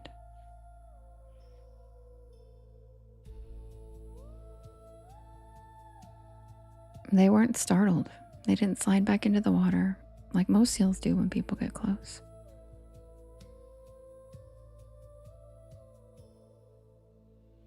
They just stayed there, watching me, following my movements with their eyes.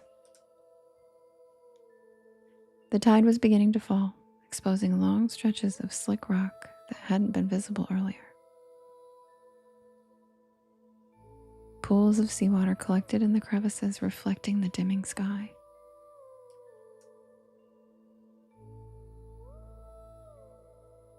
I walked along the shoreline for a while, filming the seals from a distance and listening to the steady rhythm of the waves.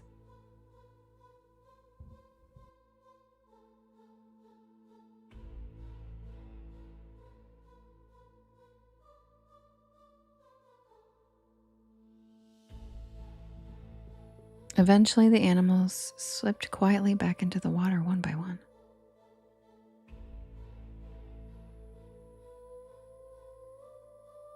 Except for one. It remained on a flat rock near the edge of a narrow inlet. A large gray seal. Its head tilted slightly as it watched me. The sun dipped lower. Shadows from the cliffs stretched across the water. And that was when I noticed something strange along the far side of the inlet. A figure on the rocks. At first, I thought it was another visitor watching the sunset too. But something about the posture caught my attention. They sat perfectly still, barefoot. Long dark hair moved gently in the wind. I assumed they simply hadn't noticed me yet. The inlet was quiet except for the sound of waves brushing against the rocks. So I walked a little closer. And that's when the seal on the rocks behind me slipped back into the water.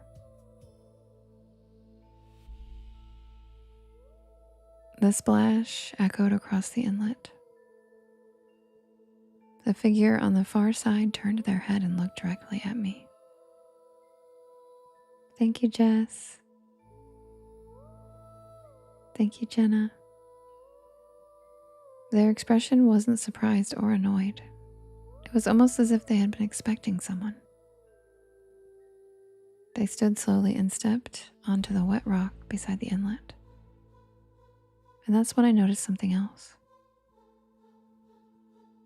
Their clothes lay folded neatly on a nearby stone, and beside them something dark and heavy. Something that looked almost like a wet animal hide. For a moment, neither of us moved.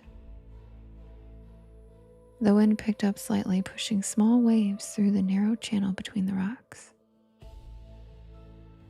The figure studied me with a calm, steady expression. And then they did something I still struggle to explain. They stepped directly into the water and disappeared beneath the surface without a splash. I stood there waiting for them to reappear. Seconds passed and then a minute. The water remained perfectly calm, No movement, no sign of anyone surfacing.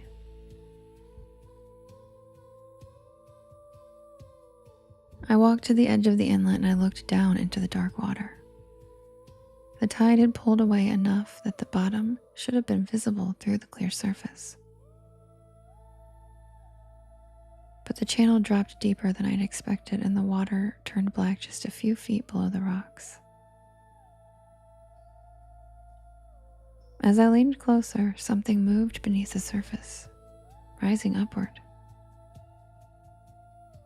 It was the gray seal from earlier. It broke the surface of the water, only a few feet from where the figure had vanished. It floated there quietly looking up at me. And in that moment, the strange thought crossed my mind. That maybe I was looking into the same eyes that had been watching me from across the inlet earlier.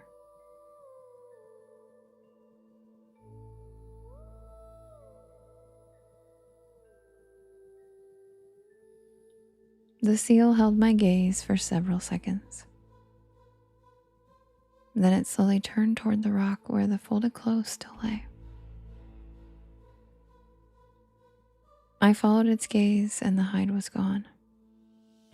Nothing remained except the pile of clothes on a wet stone and the sound of the ocean moving around it. When I turned back toward the water, the seal had vanished too. Night was settling over the coastline by then, and the wind grew stronger, pushing the tide slowly back toward shore. The inlet began filling with deeper water.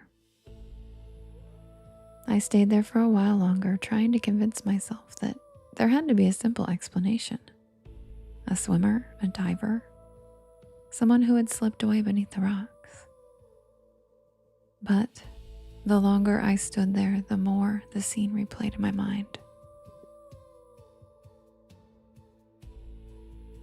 The folded clothes, the dark hide beside them, the way the seals had watched me earlier, the way that final one had surfaced exactly where the figure had disappeared. Eventually, I started walking back toward the gravel road. The last light of day had faded completely, leaving only the pale outline of waves against the rocks. Halfway up the path, I heard a sound behind me. A voice. Soft, carried by the wind, calling from the shoreline below.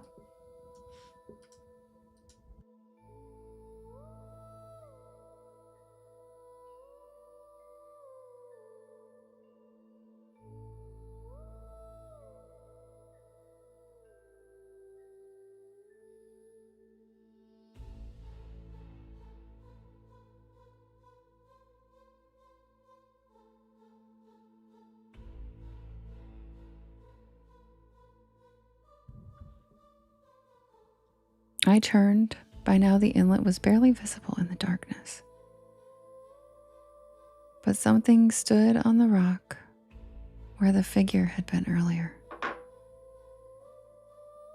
The wind shifted again and carried another sound across the rocks.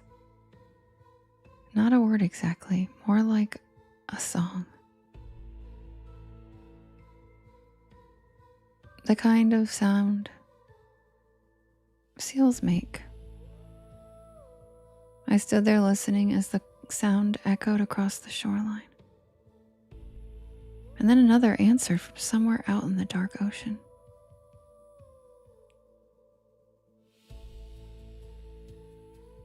And then another and another, several voices singing.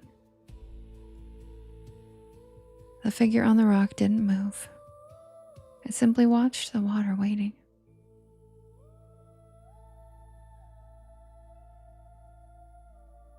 The tide continued rising slowly beneath the cliffs, filling the inlet, reaching the rock where the figure stood. And just before the waves covered the stone completely, the shape disappeared beneath the water, as if it had always belonged there. I stayed long enough to watch the tide swallow the inlet entirely. The ocean grew quiet again.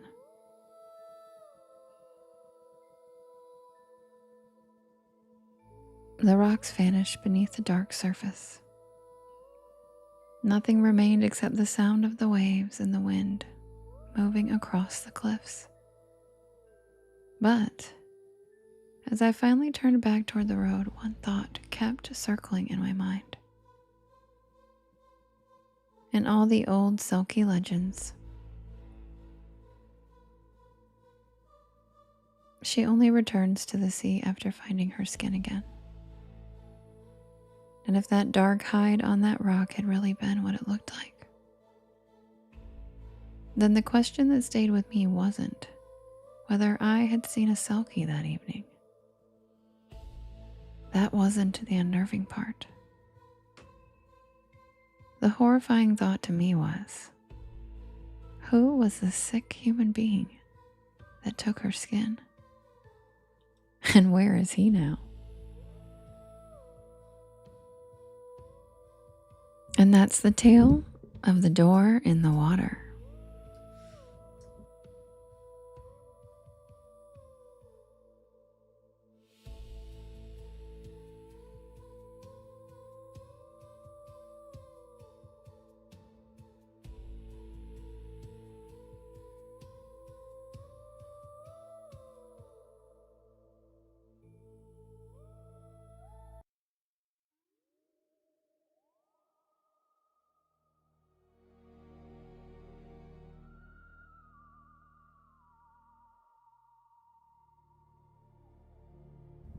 Welcome in, everybody. My name's Devin, and this is Porch Lore. I tell spooky bedtime stories to help you relax your nervous system and fall asleep. And I am here every single night at 10 p.m. Eastern Standard Time until about 1 in the morning. I do write and record all of these stories myself, and you can listen to them whenever you would like on my YT channel, as well as all of the podcast streaming sites. Just look for Porch Lore and you will find me. I also premiere a new story every Monday at 7 p.m. live on my YT channel. If you'd like to join us this Monday, be sure to subscribe over there. It's really fun. We do a live chat, first listen, all that stuff. And the story this week's a weird one. Yeah, it's a weird one.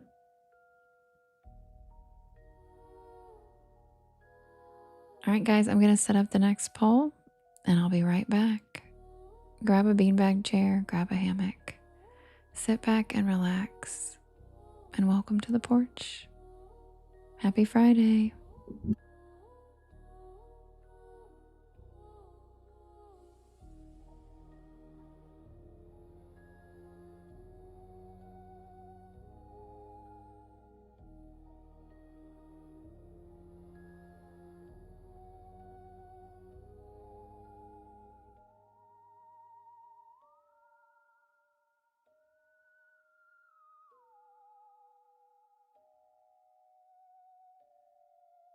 Thank you, Bed of Dust. Thank you, Archangelo. Thanks, Mackenzie.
Thank you, Nate. I love that. Hi, Country Raven.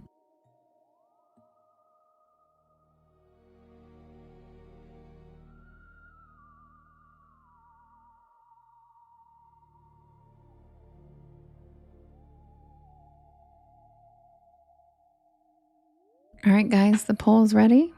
We have The Last American Vampire, which is the new story of the week. We have The Playground. We have Greenbrier Ghost, Crawl Space, and Ash Grove. I haven't yet Miss Queen Eats, but I need to. All right, guys, you can vote in the top left-hand corner. There is a blue box. The Pink Universe banner does cover it up, but you can swipe up on that banner and it should disappear. And we have The Last American Vampire, The Playground, The Greenbrier Ghost, The Crawl Space, and Ash Grove. Who's it going to be? Thank you, Nate.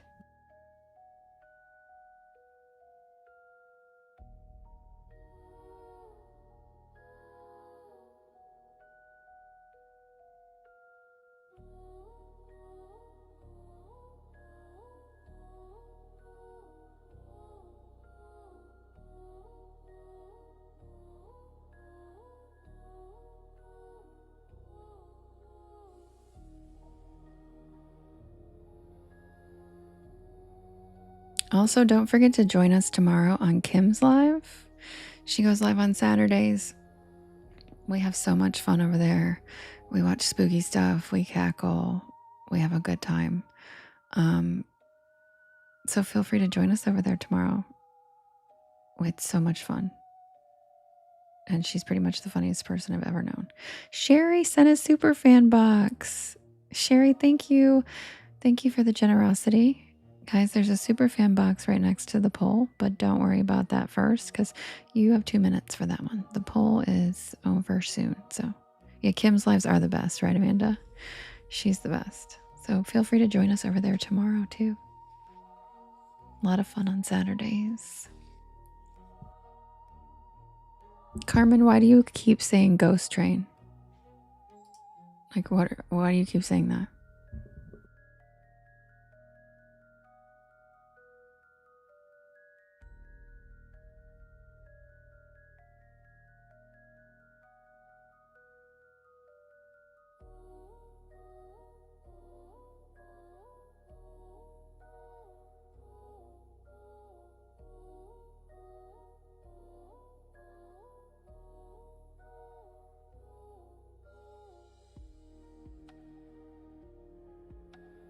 Kim's live is 12 Eastern Standard Time tomorrow.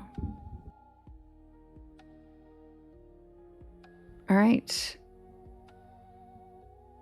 The winner is The Crawl Space.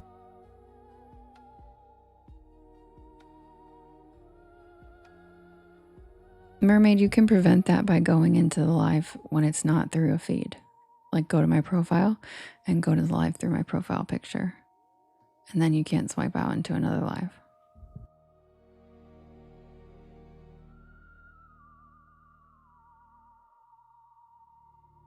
Hey, First Light.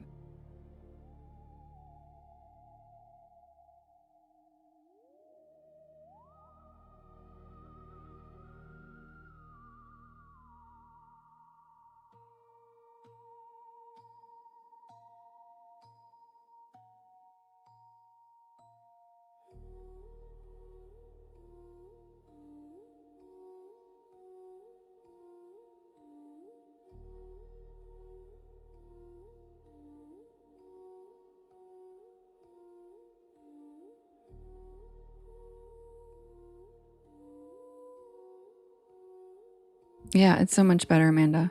And then when you fall asleep, you don't have to worry about swiping into another live. All right, guys, the super fan box is next. Don't forget.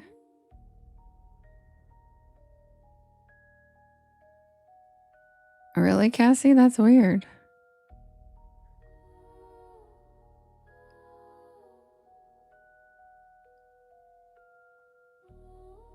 All right, the winner is The Crawl Space, and somebody got the treasure box.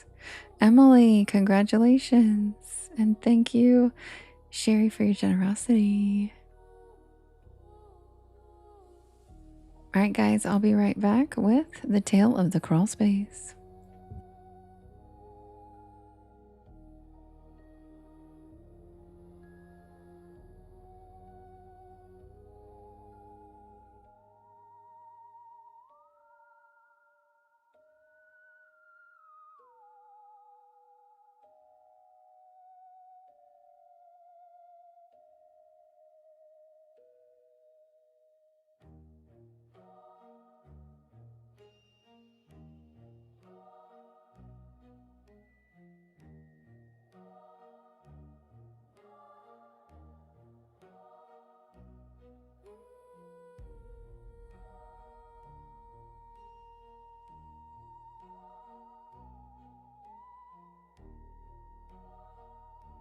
Happy weekend, Freedom.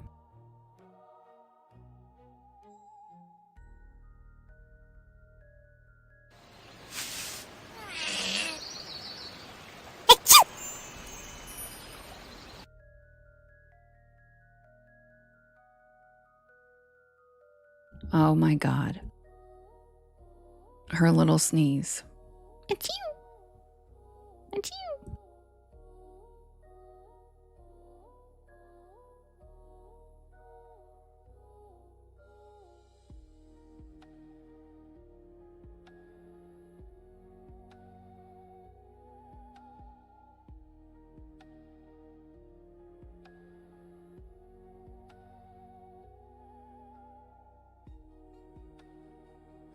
Robin, everybody debates that on the porch all the time.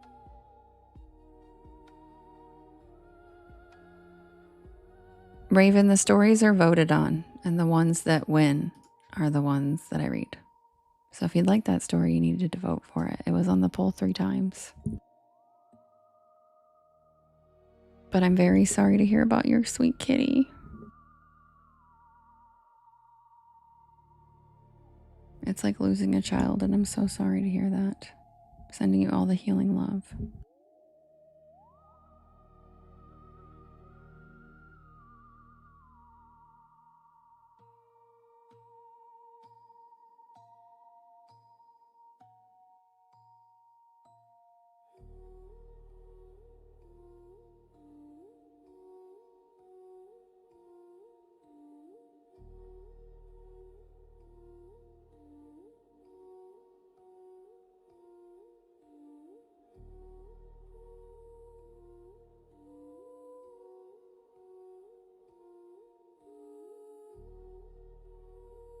Thank you so much, Robin, for the Leon and Lily.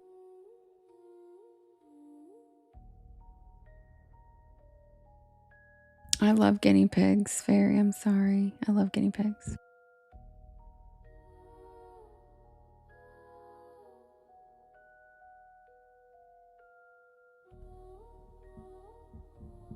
All right, you guys, I got a restriction. So I'm going to restart the live really quick, and then we'll start crawl space. Because they didn't approve my appeal. Fucking hate this app. So thank you, Twisted Shark Bait. So don't worry, I'll just restart it real quick. Just give me like 5 minutes and I'll be right back. Okay? Because I won't even show up in search results. So if people try to find me live, they won't see me. So yeah, everybody gets them. This app is just ridiculous. So yeah, thank you, Shark Bait. I'll be right back. Don't go anywhere. And you guys will probably have to look for me, but also if you're on the Discord will notify you when I've started it up again. They said that I had a blank black screen for too long, which is literally not fucking true. So they're just literally randomly dole these out for absolutely no reason. And it was 5 seconds after the audio thing glitched. So I swear to God, it's just fucking glitches. It's just like making shit up. Anyway, I'll be right back. Restarting. See you guys in a minute. Love you.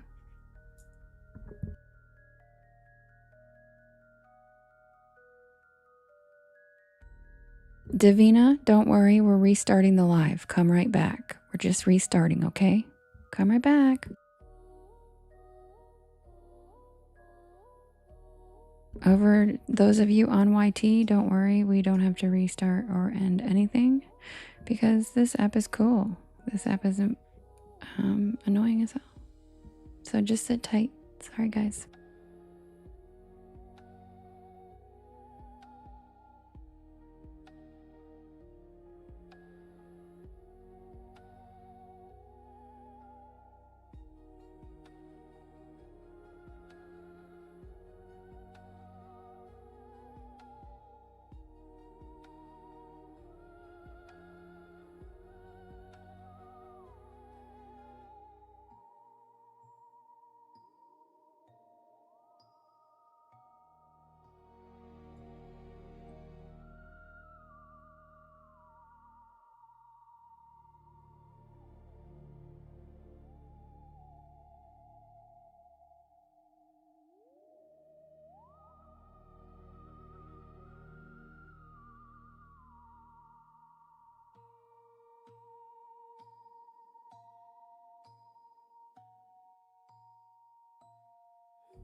Okay, you guys, I'm restarting the TikTok now. Thanks for being patient.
All right, we're back in action.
That's okay, Megan.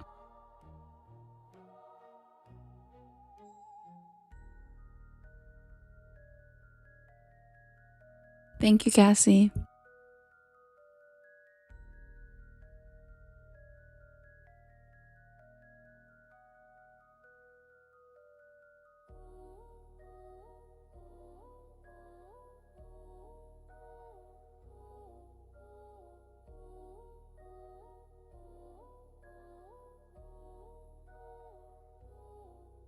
Good night, CJ. Sweet dreams. Love ya. See you tomorrow.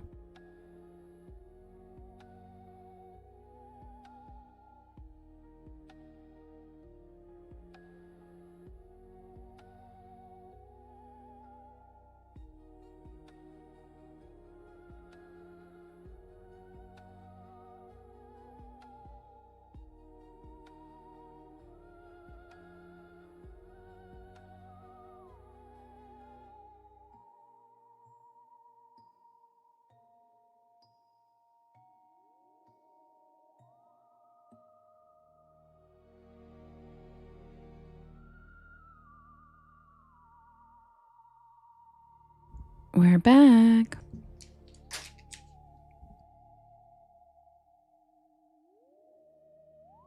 Thanks for the follow, Gunner. Welcome to the porch.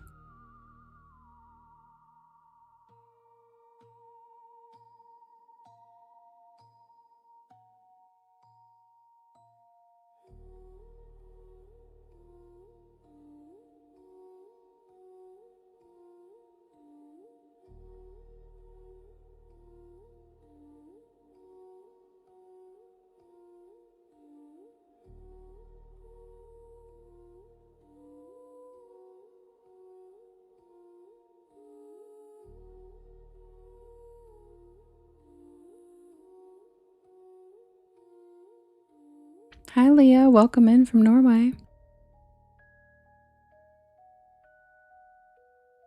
Hi, Mimsy.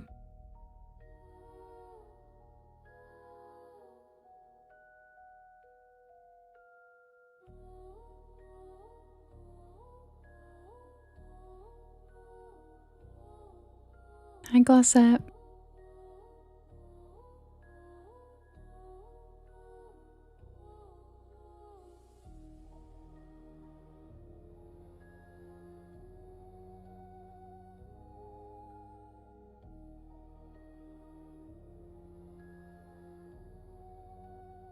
Hi, Leah. I'm good. How are you?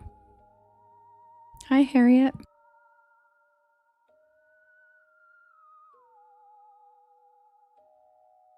Good night, just saying.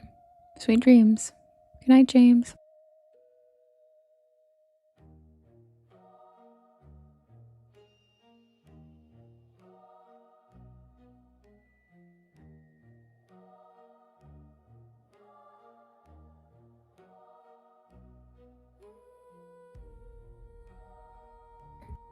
All right, if you guys could hit that share arrow in the bottom right hand corner, hit the little yellow circle with 2 arrows chasing each other that says repost.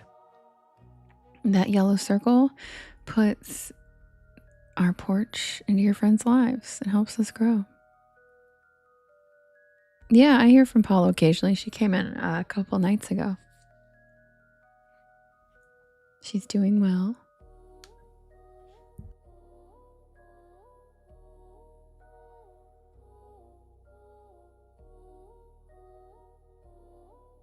I miss her so much. Plus, her real name is Paula, by the way. So she's still Paula.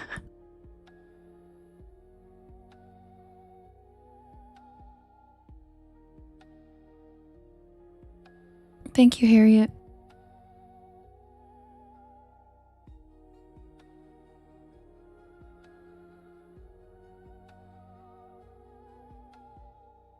Oh, Mimsy sent corn. What kind of sunglasses?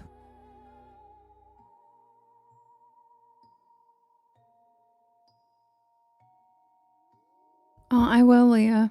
I will. She fell in love. So there's that. So that's good. And surprising. Welcome back, Porch Pals. Please share it out. Thank you.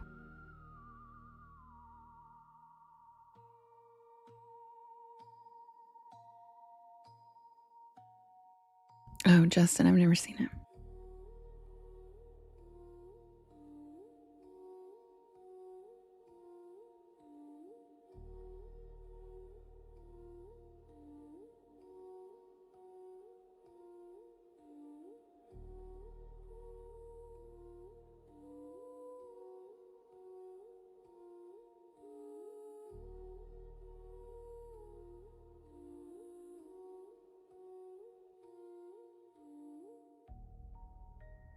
Oh, I'm so sorry, Bama. I'm so sorry. Sending you all the healing love.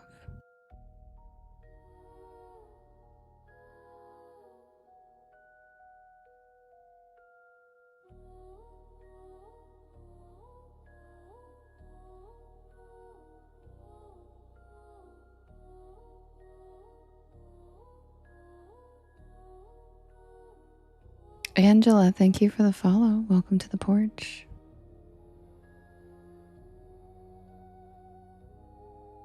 All right, Porch Pals, welcome back.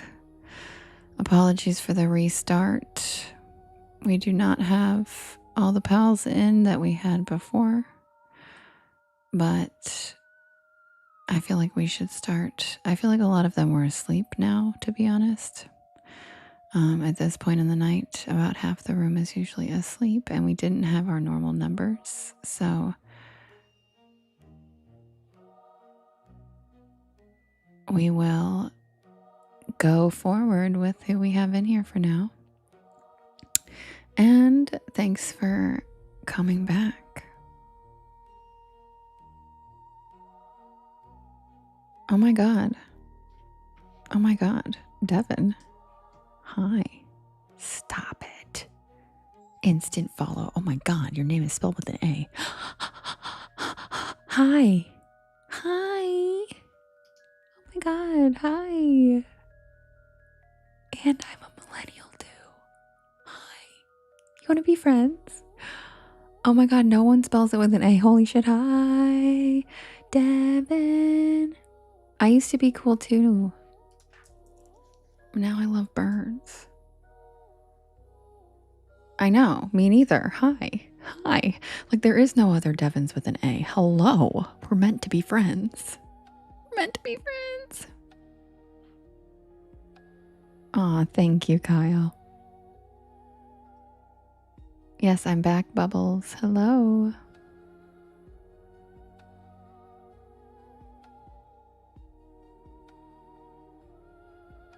Yeah, Glossette. A lot of people fall asleep in here. So they're probably not coming back because they snoozed. It went snoozy.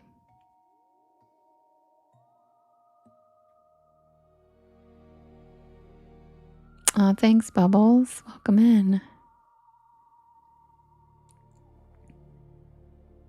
Can somebody go over to the Discord and get Anna Marie? She's confused. She thinks it ended. Thank you, Lane. Thank you. Cassie. Thanks, guys. Just tell her to come back over. All right, guys. Really? Yeah, it's not really spelled that way from anybody except for apparently my new friend.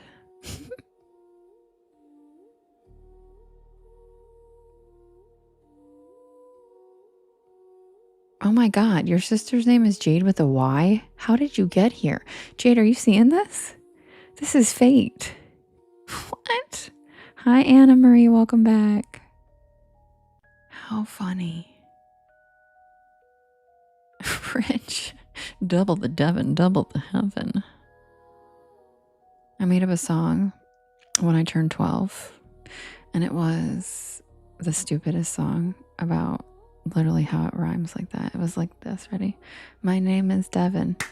I was 11 until November 27, and now I'm 12. Yeah.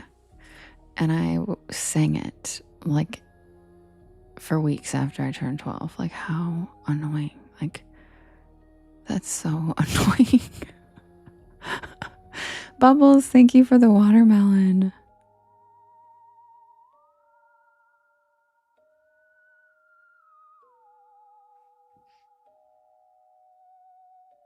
Skrilla.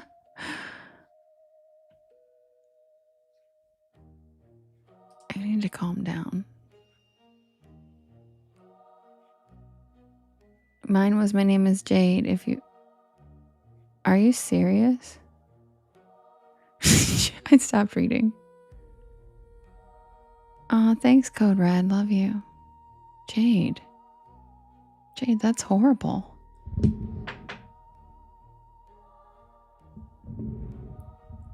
Hi, Brooke. Thank you for the flowers, Code Red and Robin. Thanks, guys.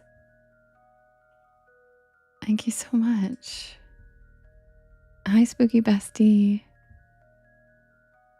Scarlett, oh my God, what happened? How can we finally see you again? Jesus Christ, that was like a while. What?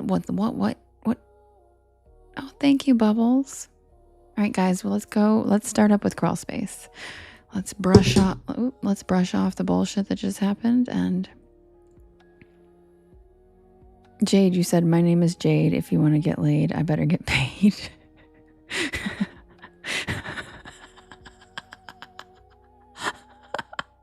Yeah, not as cute. Not as cute as mine. Not as cute as mine. A little less innocent than mine.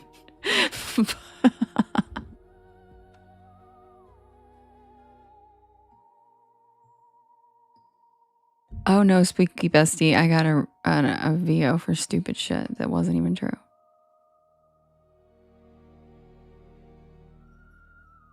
Scarlett, I can see you. Oh, I hear Merlin jingling outside my door. Okay, be right back with crawl space. And Jade, the real question is, did you in fact get paid? Because I know your ex and I call bullshit on that.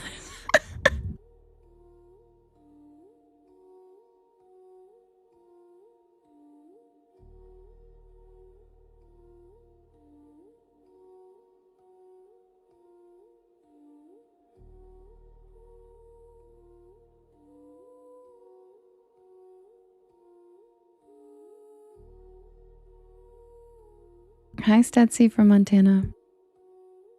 Yeah, Jade. Oh my God. Oh my God. Did you see the corky scuba? Thanks, Code Red. And thanks, Cats and Coffee, for the galaxy bestest. Oh my God. Did you see him, guys? He was looking right at us with his cuteness. He was like, bloop, bloop, bloop, bloop, bloop.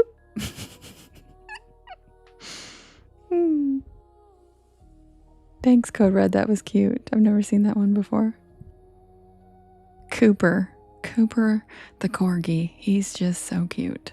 But I am very partial to Blitzy, which I think it's really funny. They named the cat a very stonery name. But I'm very partial to Blitzy because he's a cat, and he's fucking cute, and he's purple. But Cooper is cute as shit.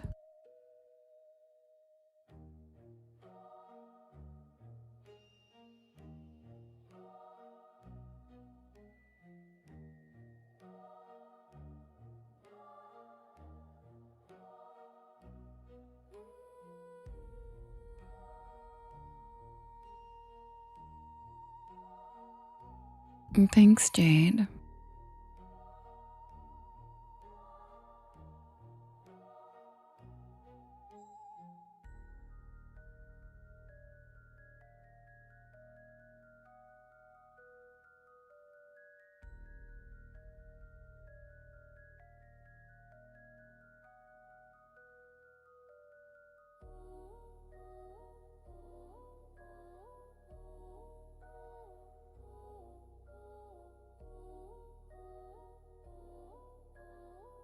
Thank you, oh so very ordinary. Kyle, you were snoozing hard. Man, I'm sorry. I know. I think a lot of people were snoozing. I don't think we're going to get anybody back because we didn't have our normal numbers tonight anyway. So we have about half of the people right now. And I think they were all asleep. Hi, Liz. But that's okay, guys. We only have about 20 minutes left anyway. So let's get started with the crawl space.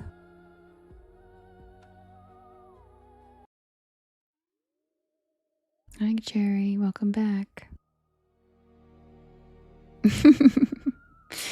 Me too. Me too, Kyle.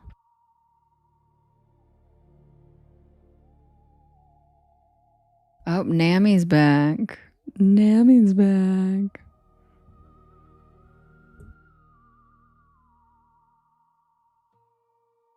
Submitted for the approval. I miss you too, Jade. I miss you so much. Submitted for the approval of the Porch Pal Society. This is the tale of the crawl space. Thank you, Liz. Thank you, Winter. Thanks, DJ. And thank you, Rick. That's what I'm thinking, Jade. I think we just crossed time. Yep. That was literally what I was like, that doesn't make sense in my brain. That she just came in here. Like, there's something going on. But I think it's a good sign. I think we might be getting out of this timeline, Jade. Oh my God. I think we might be getting out of this fucking timeline.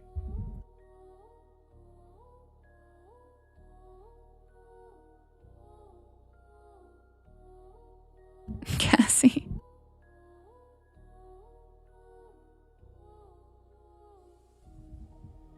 When I was 21, I rented a house in rural Tennessee for the summer.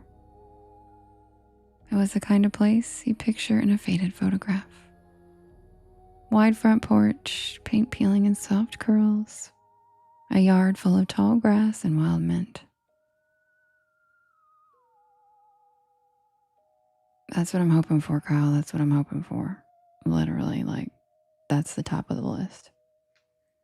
It sat on a plot of land that used to be part of a larger farm.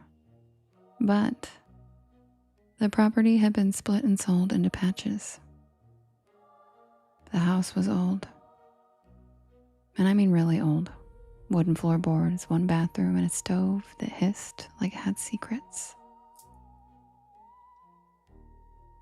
I found it listed on a message board for college students doing internships, and I needed a cheap place to stay while working for a local historical society cataloging Civil War records.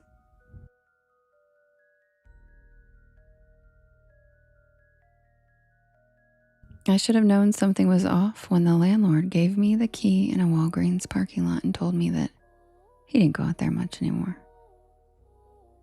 He looked tired, like he hadn't slept in days. And when I asked if the area was safe, he said the neighbors mostly kept to themselves. I never saw any neighbors.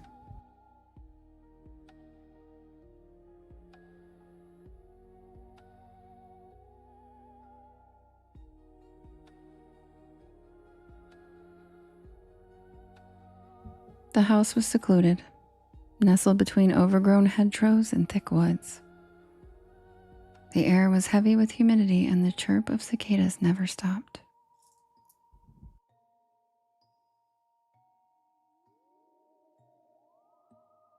It felt like the kind of place where time hiccuped.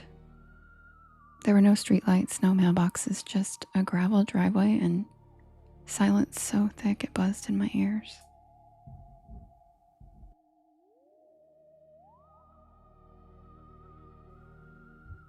The first few days were uneventful, other than this sheer isolation. I was spending most of my time scanning old documents in the back office of the town's tiny museum, and then driving back at dusk. And that's when the place started feeling off. Thank you, Devin.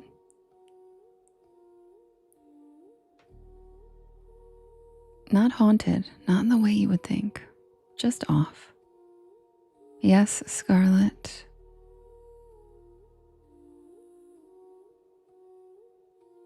And it started with the crawl space. Yes, it's August 11th, you are correct, my little witch. There was a square vent cut into the floor of the hallway near the kitchen. One of those old school access points to the house's foundation. The first time I noticed it, I assumed it was just an old vent, but when I leaned down to look, I saw a rusted latch on the wooden panel. It wasn't just a vent. It was a door. It was a crawl space hatch.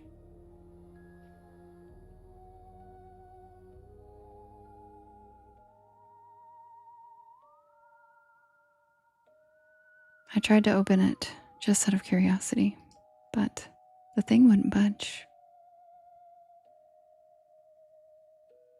I figured it had been sealed shut by time or moisture. But that night, as I lay in bed, I heard something move beneath the floorboards. It wasn't the usual creaks or groans of an old house settling. This was deliberate, slow, like a dragging motion, a rhythmic scrape, then a pause, and then another scrape. I convinced myself it was raccoons or maybe a possum. But when I went outside the next morning and looked around the foundation, I didn't see any gaps or entry points. Everything was sealed tight. The next night, the scraping came again, closer this time. The third night, I heard it while I was awake, sitting on the couch sipping tea, trying to read. The scraping started from the far end of the house, near the back bedroom, and it moved steadily forward, right beneath the floorboards.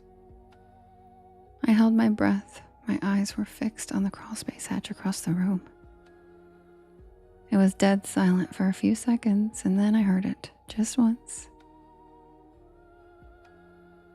The creak of the latch. I slept in my car that night. The next morning, I brought a hammer inside, and I tried prying open the hatch again, and this time it lifted. Not easily, but enough that I could slide it back and reveal the square black hole beneath the floor. A wooden ladder down into the dark, but the rungs were rotted and I couldn't see more than a few feet down. I lowered my phone with the inadequate flashlight on, and that's when I saw it. There was a mattress down there. A twin-sized old stained thing shoved against the dirt wall.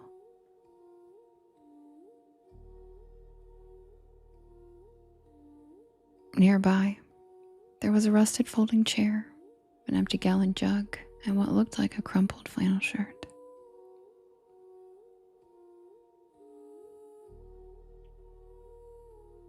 It was a room. Someone had been living under the house. Aw, Jade, love you. I slammed the hatch shut and I nailed it down. I should have called the police, but the truth is, I didn't know what to tell them. There were no signs of forced entry, no threats, nothing technically criminal. Just a sense of growing dread that clung to everything. I started noticing little things after that. My dish towel would be damp when I hadn't used it. My shampoo bottle would be in a different spot. Once I found my toothbrush wet and I hadn't brushed my teeth yet that day.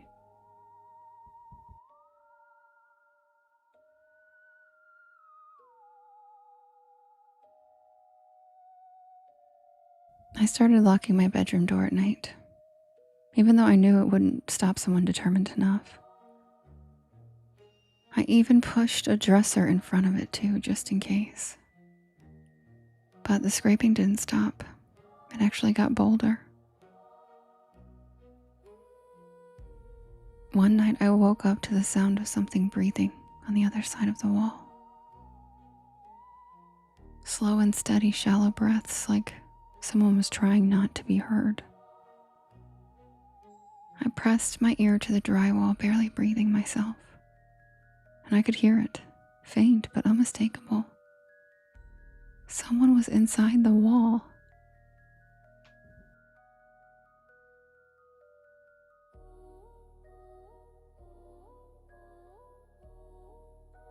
I drove back to town the next morning and I asked my supervisor at the Historical Society if anyone had records on the old farm property. She looked surprised and said it had belonged to the Tullis family for generations, but was sold off in pieces in the 1990s. I asked if anyone had ever lived in the house recently, and she said no. That it had sat vacant for at least 15 years. She even joked that I was brave for staying out there alone. Great. I stopped sleeping altogether after that. I started keeping a hammer next to my bed. And I stopped using the shower and just bathed at the gym in town. I even bought one of those cheap door alarms from the hardware store and I rigged it to the crawl space latch just in case. It went off 2 nights later. The screech of that alarm jolted me out of a half sleep around 3 a.m. And I barely had time to grab the hammer before I heard the crawl space door slam shut. When I got there, the latch was broken off entirely. And there was a smell, musky, earthy, something like sweat and rotted leaves. I didn't go back to sleep. I sat in the middle of the living room with the hammer clutched in both hands, shaking.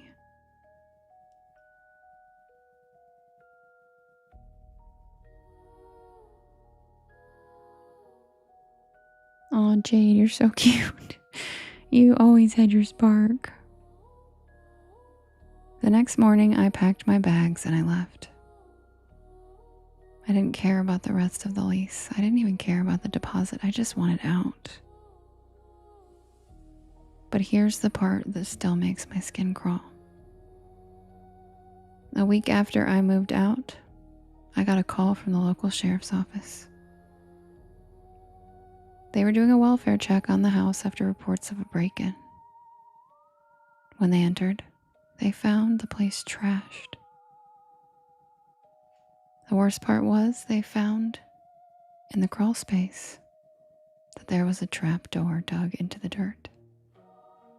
And beneath it, they found a tunnel, hand dug, just wide enough for someone to crawl through.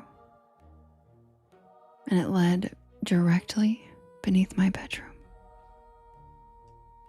Inside the tunnel, they found food wrappers, empty pill bottles, and a collection of women's personal items. My personal items. Hi, Steven. Lipsticks, socks, even a single earring that I thought I had lost. Hi, Trey. Welcome back. The tunnel had been active. Whoever it was whoever had been living under my house, they had left, but not before leaving a message scratched into the underside of the crawl space door.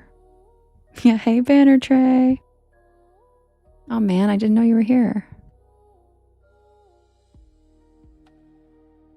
Just one word. Stay. I tried to forget about it. I really did. But here's the twist. The part that made me write it all down. 2 weeks ago, I moved into a new apartment in a different state. Top floor, secure, big building, new locks. Everything felt fine. Until I came home from work one day and I noticed the vent above the bathroom door was slightly ajar. So I grabbed a stool and I looked inside.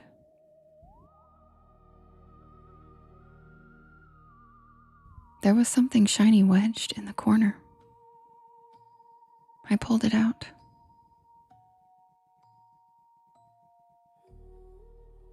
It was a single red earring. The matching one. The one that I had never lost. And now I hear the scraping again. Only this time, it's coming from above.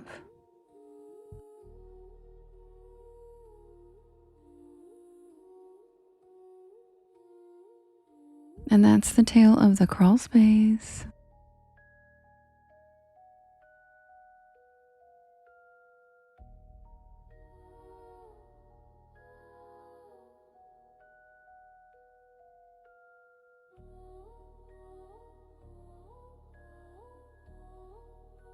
Oh my God, there he is. There's Blitzy. Code Red, thanks.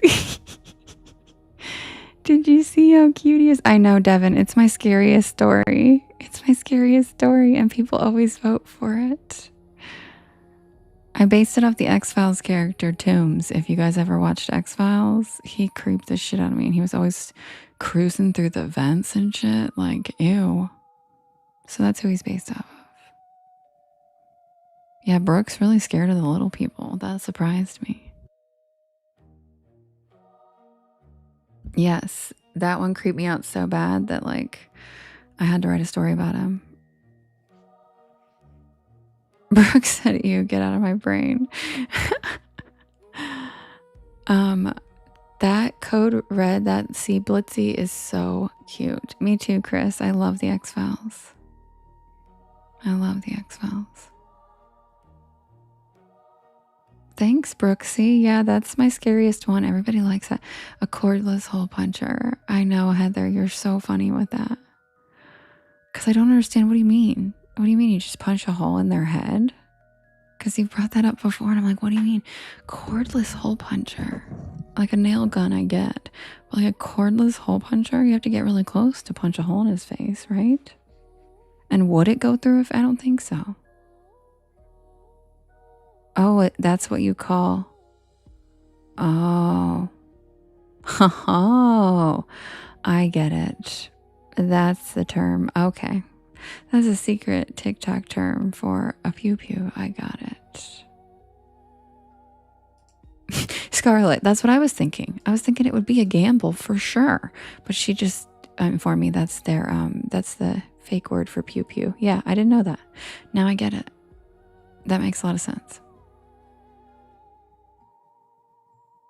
And we love you, Beefy.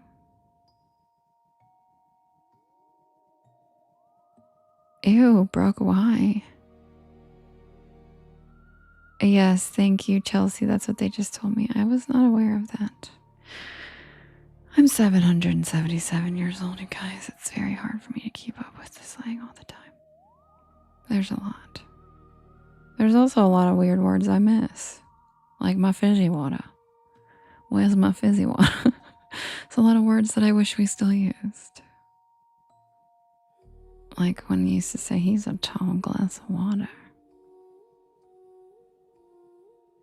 No, Justin, I always said 700 as like a ballpark because it's just so much easier. Like I'm around 700 years old.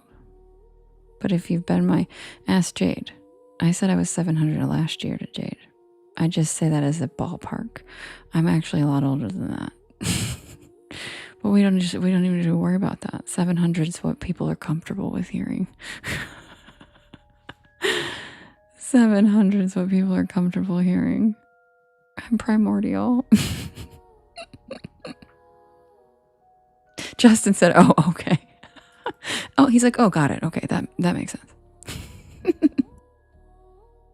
Oh my God, Jungle Blitzy. Stop it.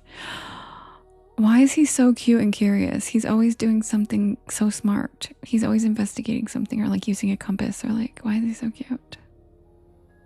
Yeah, exactly, Deborah. Exactly.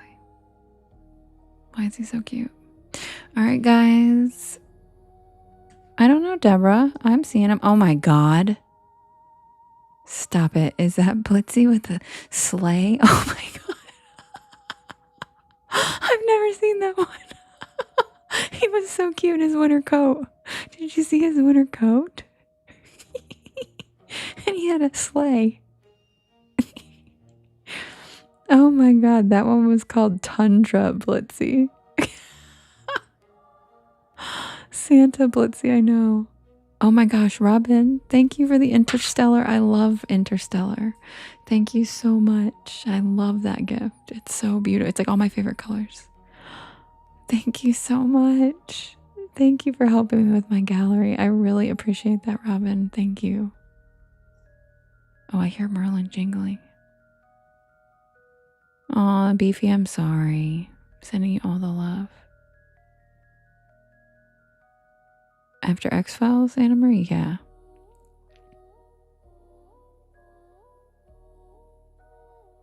I'm sorry to hear that, Beefy. Yeah, she just passed last month. That's very quick for the kids to have to cope with that. I'm so sorry. Let's see if Merlin wants in, you guys. 1 second. I think he knows it's diner time. He's so smart. Jade's just... Jade. No one's ever sent me Zeus besides Tommy.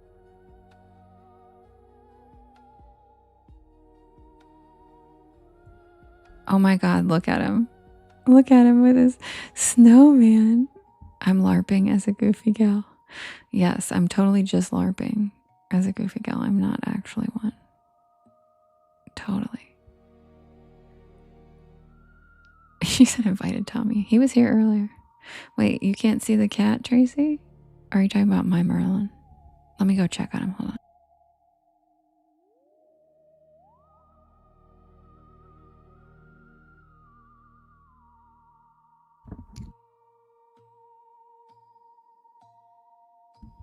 Oh my God, he was an astronaut in the prairie.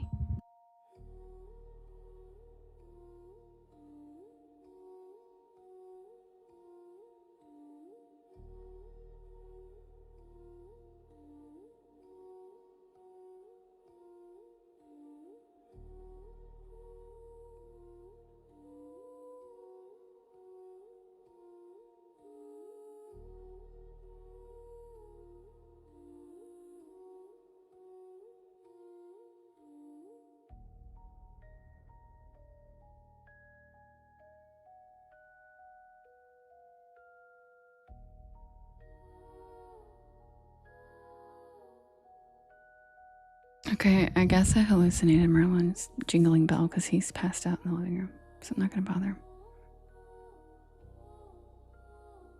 Wait, what, Tommy?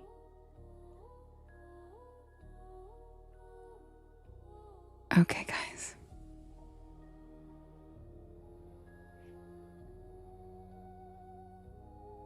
Oh, where are those kitty gifts?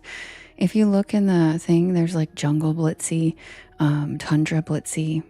They're under like, you'll see him. He's like a purple cat, but his name's Blitzy. He's so cute. And I mentioned earlier that I loved him, and Code Red went through and found all of the all the Blitzy gifts because I said I love him so much. Yeah, it was like the ghost of Merlin for sure. Jade, why are you on Facebook dating, girl? You need to like have a breather for men. Are you serious? Get the fuck off the dating apps.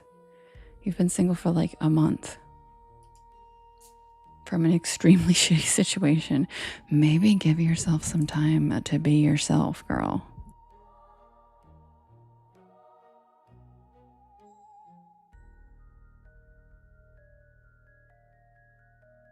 Right? The phantom kitty bell. Ding, ding, ding.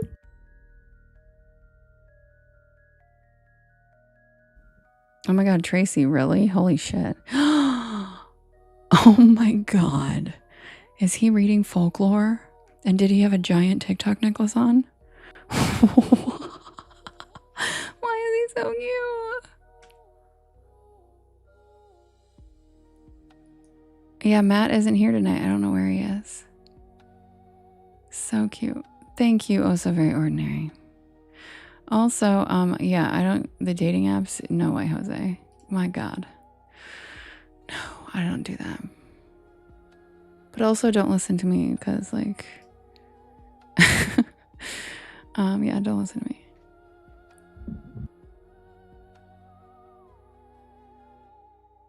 Yeah, Skrilla on Facebook.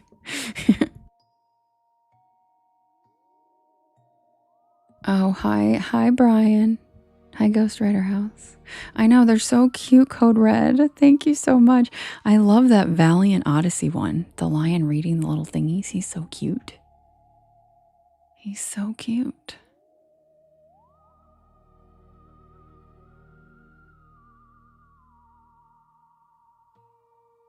All right, guys, it's grilled cheese time.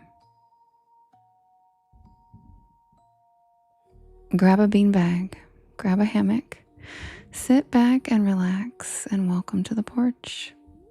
I'll be right back with the tale of the night shift at Sycamore Diner. Farmers only.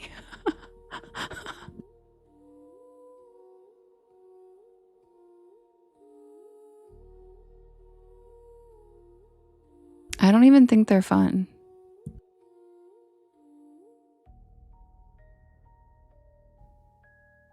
Good night, Brian. Thanks for coming in to say hi. Sweet dreams. You're up way past your bedtime. Scroll.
Steven, that's amazing.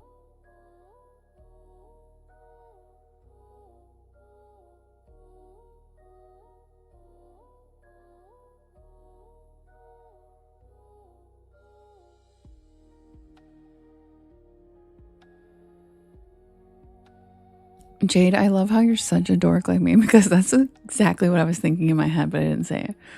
You're like, whoa, meow.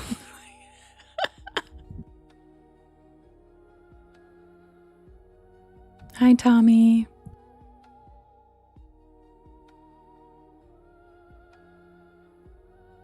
You met your wife at a biker rally? James, you're a biker?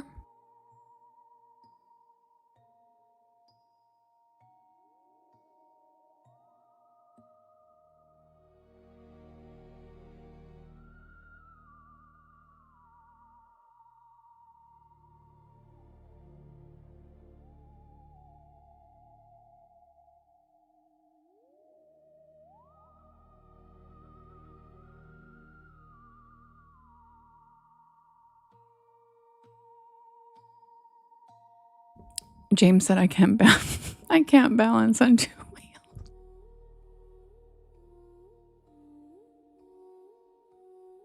Tommy, for what? For what?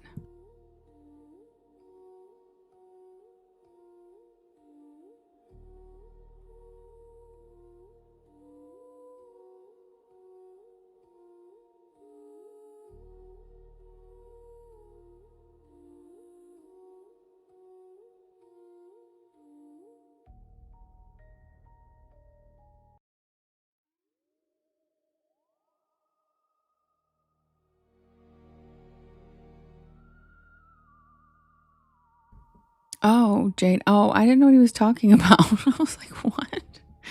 I was like, what happened?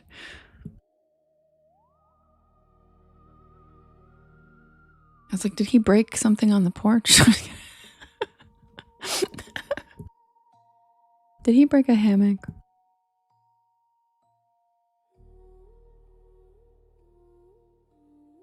That's so funny, Skrilla.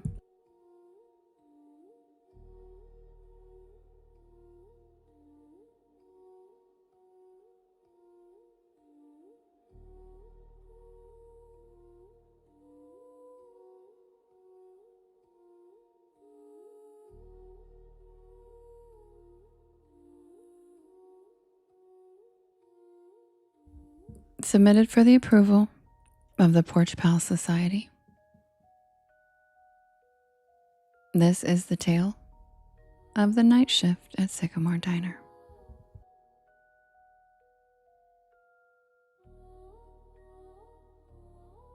I walked into this. It was really dark, okay? It was really dark. And I like went out to my car, and it was like a basement room with a sliding glass door, but also a sliding screen door. And I went out to my car to grab things. I was actually like on a trip, okay? So I got to my car to grab some things, and the person that was in the room waiting for me like to come back in slid the screen door shut after I walked out. But I hadn't done that because I was carrying in blankets and stuff, and I literally didn't close it on purpose because I couldn't right? So I didn't know that he closed it. And I was like trying to like organize the pile of stuff in my hand, and I was like walking towards it, and I just walked straight into it. The screen door, broke the shit out of that screen door, hurt myself. It like skinned the skin on my face from the screen. I like hit that screen and I broke it, and then and like it was not a fun time. I was I was so embarrassed, and like, yeah, it sucked. I was so embarrassed. And then of course, like, it was like, I was like, I didn't close it. And he's like, I did. I'm so sorry. And I was like, what the fuck? Like, it really sucked. Because I literally went out there for 5 seconds. And like, I turn around, like, what? Just like chill. Why'd you have to close it? Just fucking wait a second. I'll be right back. Yeah, it hurt too. It hurt really badly. Anyway, no fun crashing into things like that. Oh my gosh, this one's. Oh my god, stop it. He's on. He was on a whale. And did he pick up that star, or was it already attached? Oh, would you really, Skrilla? I like that. Well played. Well played. Because it was absolutely the middle of the night. It was very dark.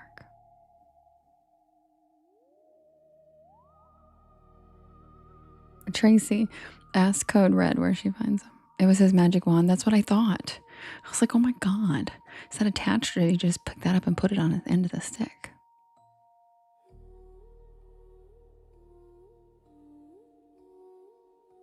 Skrilla. Thank you, Chris. By the way, guys, I just smashed an Uncrustable because I forgot to eat all day. I literally have not eaten a single thing all day. And I just started to feel kind of faint and my stomach was growling really loud in the microphone. So I was like, okay. So just needed to get that peanut butter out of there because that is not good.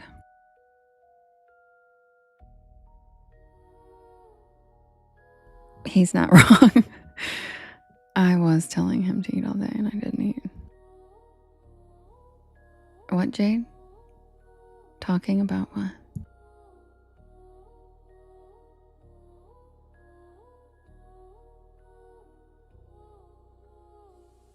Yeah, Sherry? Chris, thank you for the cute galaxy and metamorphosis.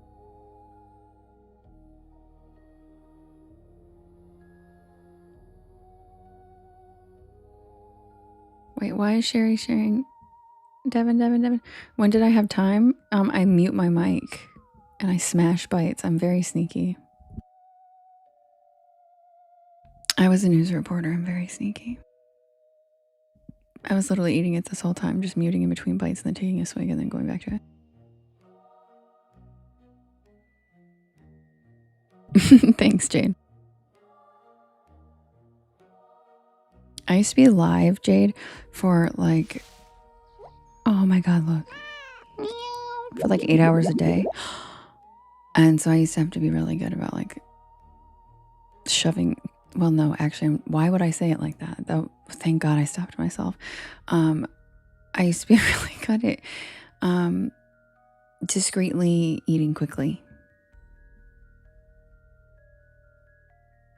That's not what I said, Skrilla. I didn't say to get full. I said to trick your stomach into stopping hurting and growling for a little bit because it thinks that you're going to get food. You sent the message through your brain that you are already now making the decision to get food. And so it's like, okay, I'll chill. But then if you lie to it and you don't give it food after you thought about it, it's going to be pissed. I love him, Chris. Oh my God. Meow. Meow. She's so cute. And the bubbles with the spinning of the paws, that's like the best thing. I love it. I love it. Closest I'll ever get to a baby snow leopard. Let's sigh. Let's sigh.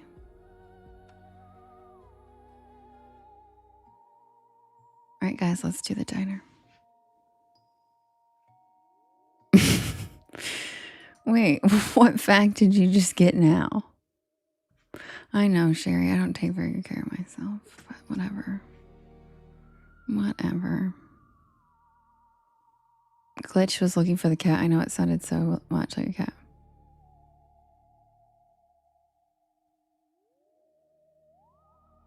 Wait. Your 17-year-old quit McDonald's for Papa Luigi's, so no more free pies. Wait, do you mean the opposite? He quit Papa Luigi's for McDonald's? Oh, Chris, thanks for the jet. That was pretty. Never seen a signature jet. Skrilla, you're not getting me on track. You distract me the most.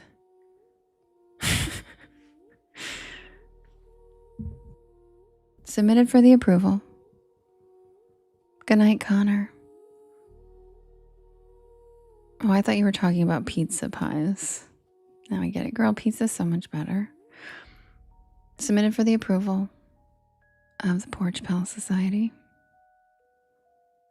This is the tale of the night shift at Sycamore Diner.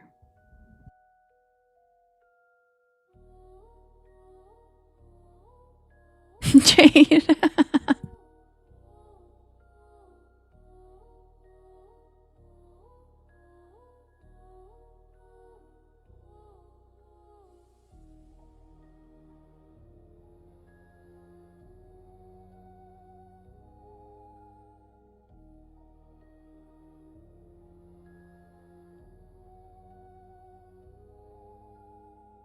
Okay, Brooke, we love you.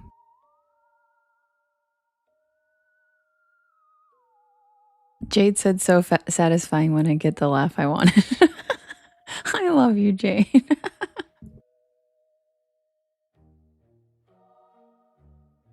Jade knows my laughs so well that she knows which certain ones mean what, and I love that.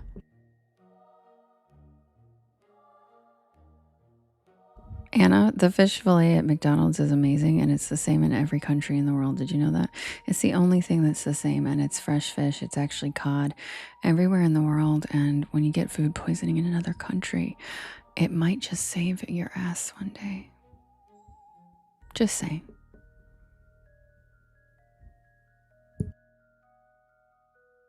You might have to spend your really expensive, fancy trip to Paris at a McDonald's after he surprised you for your birthday because you get food poisoning and the only thing you can eat is a fucking fish fillet in Paris. And yes, the irony of that being a Kanye West song is not lost on me. And yes, I do order fish fillet when I'm in France because I have a sensitive tummy and I got food poisoning. So that fish fillet is a damn good sandwich, girl.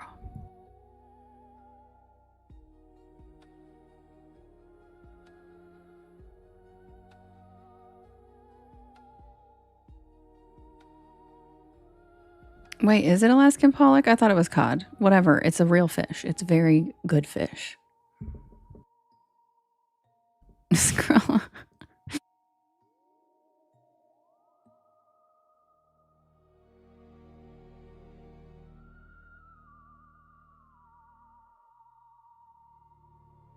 You have one too, Devin? Yeah. And I'm like very adventurous. And so having a sensitive tummy and being an adventurous bitch is not a good combination because they'll be like, Devin, you can't eat that. And I'd be like, don't tell me what to do. And then I eat it and then I ruin our whole trip, you know? Fucking annoying. But that was a long time ago. I've learned my lesson. I've learned my lesson. Jade said Bible.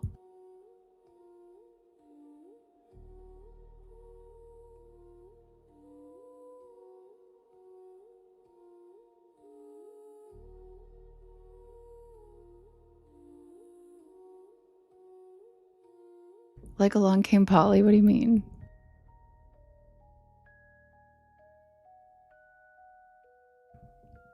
I'm not usually the kind of person who pulls over on back roads at night. Not unless I absolutely have to. Do you have IBS? Jade, is the fish pollock?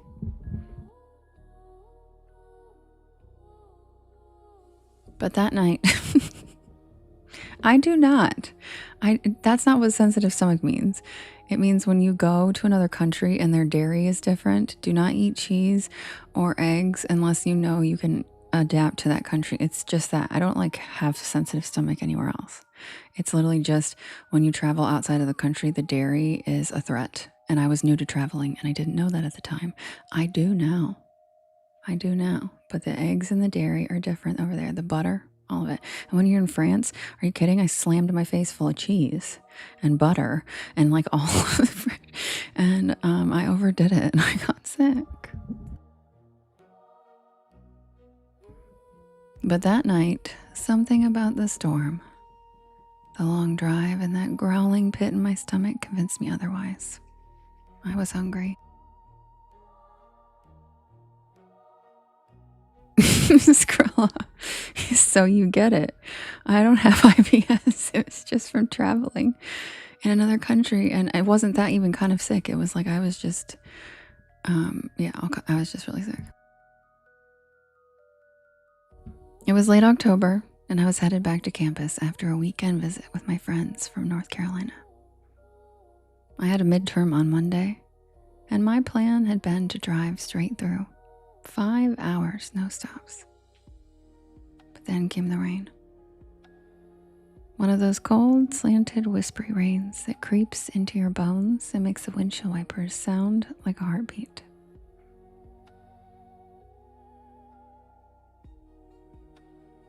I had taken the wrong exit trying to bypass traffic, and I ended up on a 2-lane back road, surrounded by nothing but pine trees and power lines.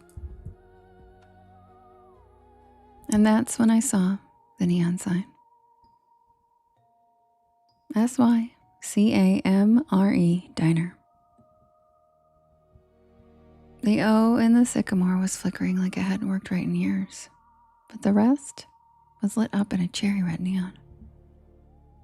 A tiny beacon in the middle of nowhere. See, Rachel, you get it. She gets it. Yep. When traveling abroad, you can't go wrong with McDonald's, and it sucks because you want to experience the culture, but if you're getting food poisoning, it's literally the known rule to world travelers that see, she gets it. The McDonald's fish sandwich is the fucking place you can eat it anywhere in the world, and it's the same. So, just a little tip. Thank you, Rachel, for backing me up. Because, yeah, I had to eat it in Paris, which sucks, but, like, it's a known travel jet setter tip that the Golden Arches, their fish fillet is the same everywhere. And it saved my ass in France.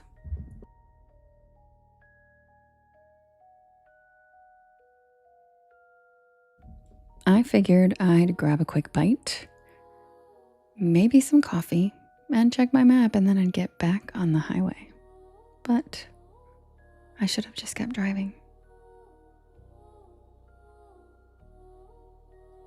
I should have known, Robert. I should have known something was off the second I stepped inside. The bell over the door jingled, but not like a normal bell. It made this sharp metallic ping that echoed longer than it should have. Yeah, Jade, it literally did save my ass. And also really, you really bond when you go through something like that with someone. I was mortified. Anyway, the air inside was warm, almost too warm, and it smelled like grilled onions and pancake syrup. The place looked like it had been yanked straight from 1957. Checkerboard floor, red vinyl booths, a long counter with spinning stools, even a jukebox in the corner that looked like it hadn't worked in decades.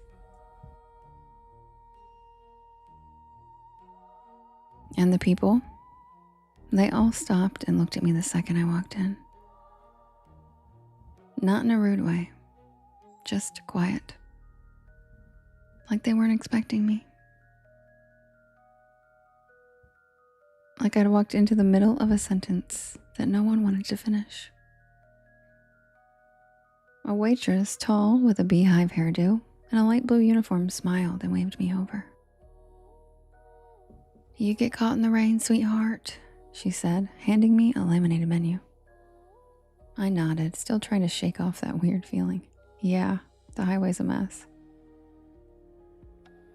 She chuckled and patted my shoulder. "Well, you're safe here.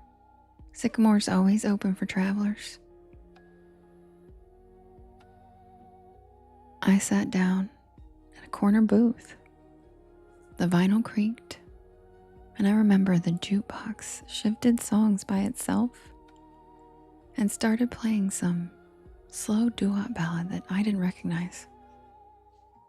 "Thank you, Devin. Thank you, Rachel." I looked around and everyone looked normal. "Thank you, Anna." Sort of. There was a trucker with a thick gray beard, drinking coffee at the counter. A young couple whispering to each other in a booth by the jukebox. And an older woman stirring tea like she was lost in thought. But they all had the same look in their eyes. Like they were there, but also somewhere else.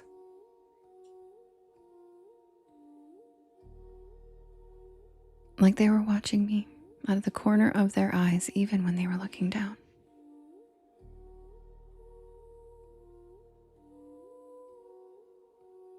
The waitress came back with coffee. Strong, hot, and surprisingly good.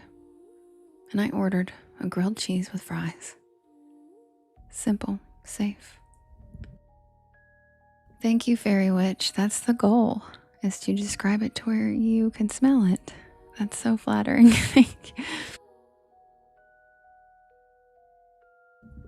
She wrote it down with one of those clicky pens and said, "Don't worry, it's on the house tonight." And that was my second red flag. No diner just gives food away. Hi, Matt. While I waited, I took out my phone to check the map. No signal, and I mean nothing.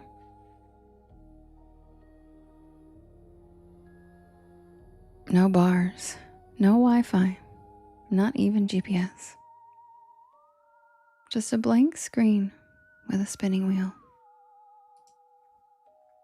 I glanced out the foggy window. And the storm was still going, but now the wind had picked up. I could see the power lines swaying like jump ropes in the dark. Grace. Grace. But the diner stayed perfectly lit. Not even a flicker. The food came fast. Too fast.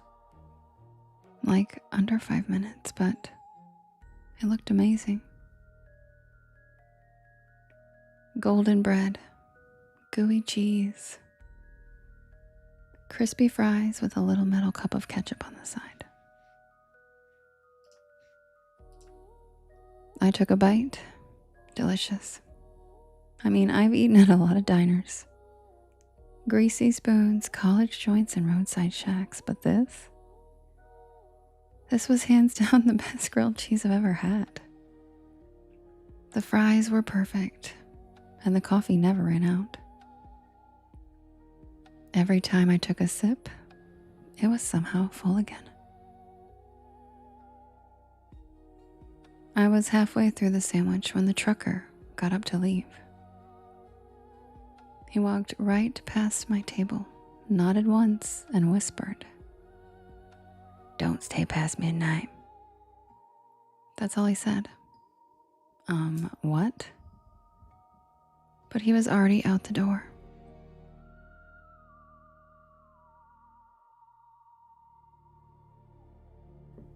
The waitress gave me a tight smile, walked over, collecting his empty mug. Old Earl, he's always saying weird stuff. Just ignore him. But I couldn't. Something about his voice stuck with me. Something about the way he looked at me. Not like I was a customer, but like I was in danger.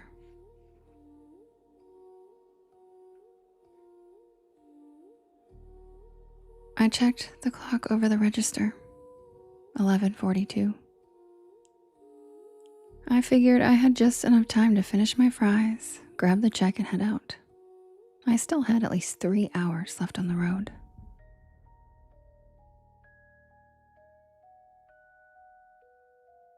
But when I stood up, the lights flickered just once and then again.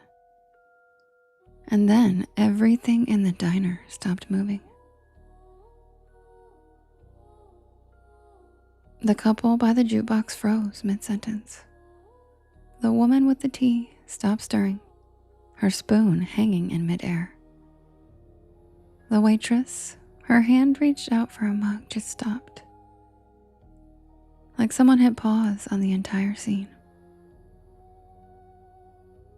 I took a step back. The jukebox buzzed, glitched, and restarted a new track. I could still move, but no one else could. Hi, Vicky. And then I heard it. Not music, not a storm. A voice. Not coming from anyone I could see. Just a whisper that seemed to echo from the walls themselves.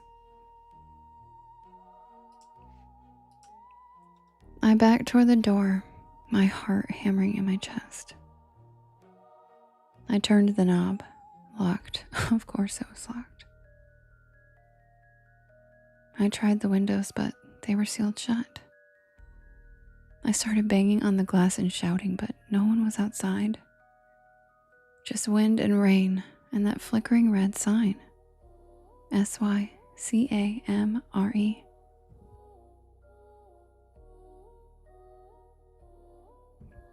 I turned back toward the dining room, and everyone was gone. Not frozen anymore, just gone. The booths were empty. No plates, no crumbs, no mugs. No sign that anyone had ever even been there. Except for my plate. Still warm and still half eaten. Beefy, I read it the same way. Beefy. I was like, a new plug. Sorry I'm late. I was out looking for a new plug. I was like, what? And then I saw the waitress. She was standing by the kitchen doors. Her silhouette backlit by flickering fluorescent light. Her face was wrong. The same smile, but her eyes were empty, black and endless, like someone had painted over them.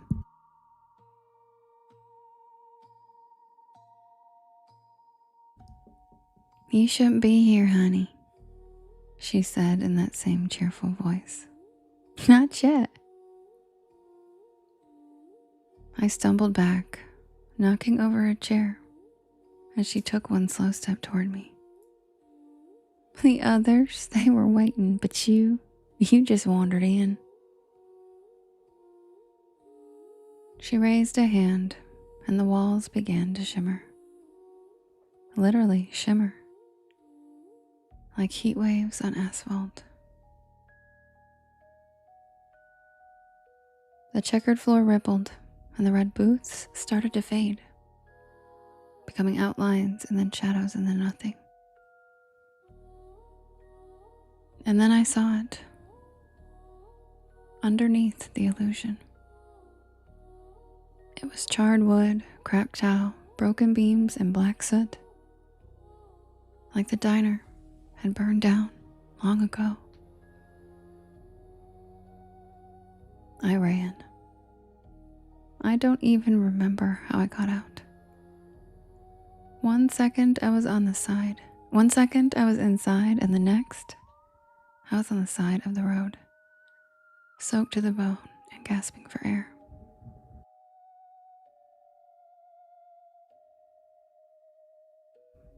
My car was still there, pulled up with the ceiling missing, parked on gravel that didn't even look like a lot anymore. Just weeds and puddles. No neon sign. No glowing windows, just nothing. I drove back to campus that night in silence. No music, no Porch Lore podcast. I kept glancing in the rear view mirror, half expecting to see that red neon flicker back to life.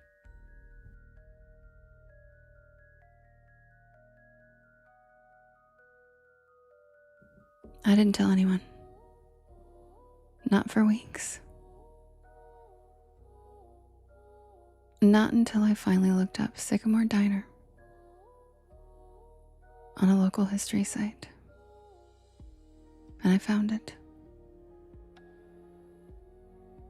It burned to the ground in 1972. A gas leak. The whole place went up at midnight. And everyone inside was killed. 5 patrons, a waitress, and a cook. The photo in the article. Same checkerboard floor. Same red booths. Same neon sign. SYCAMORE.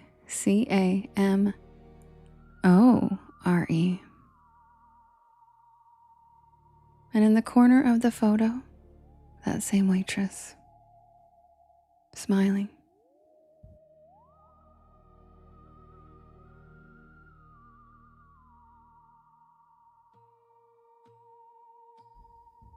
I never took that back road again. I don't even drive at night anymore if I can help it. And every time I see a neon diner sign, something in me flinches just a little. Because I know I was there. And I know I wasn't supposed to be. But the part that keeps me up sometimes, the part that really makes my stomach turn, that was the best grilled cheese I've ever had. That was the best damn grilled cheese I've ever had. I didn't even pay for it.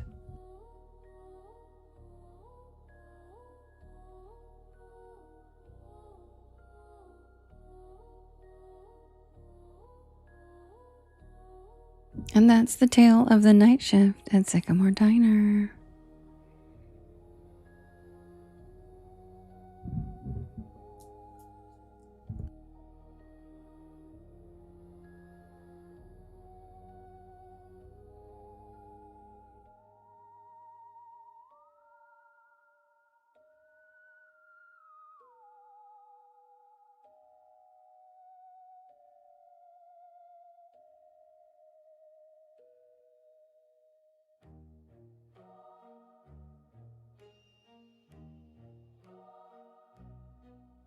Thanks for being here with me tonight, guys. Happy Friday.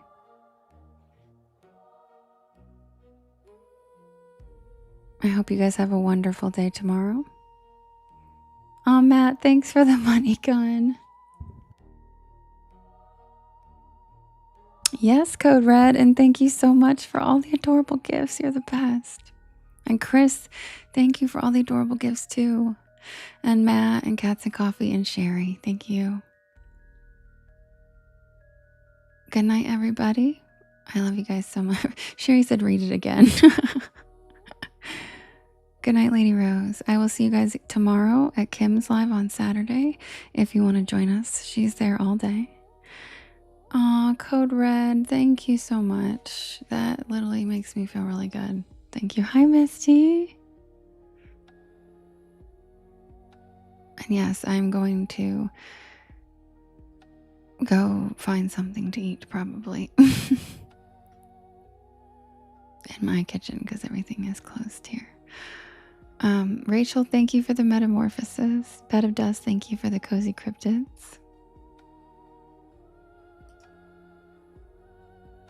Yes, grilled cheese. Exactly.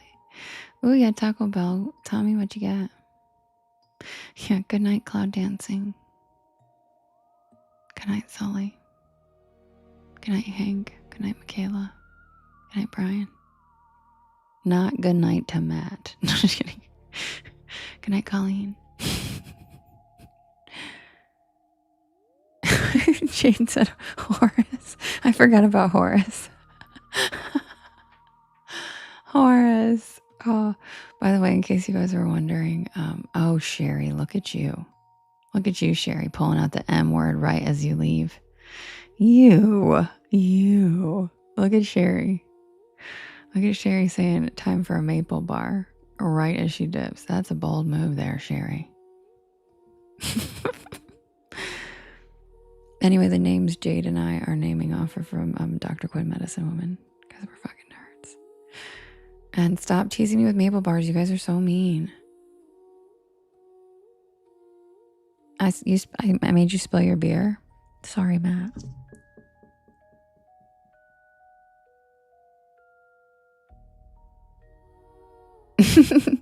Maybe. Yep. Good night, guys. Oh, thank you, Megan. Oh, TK, it's in the Bedtime Stories playlist. Good night, everybody. Sweet dreams. And don't forget, stay spooky. Oh, wait, Matt, I wasn't talking about not good night to you.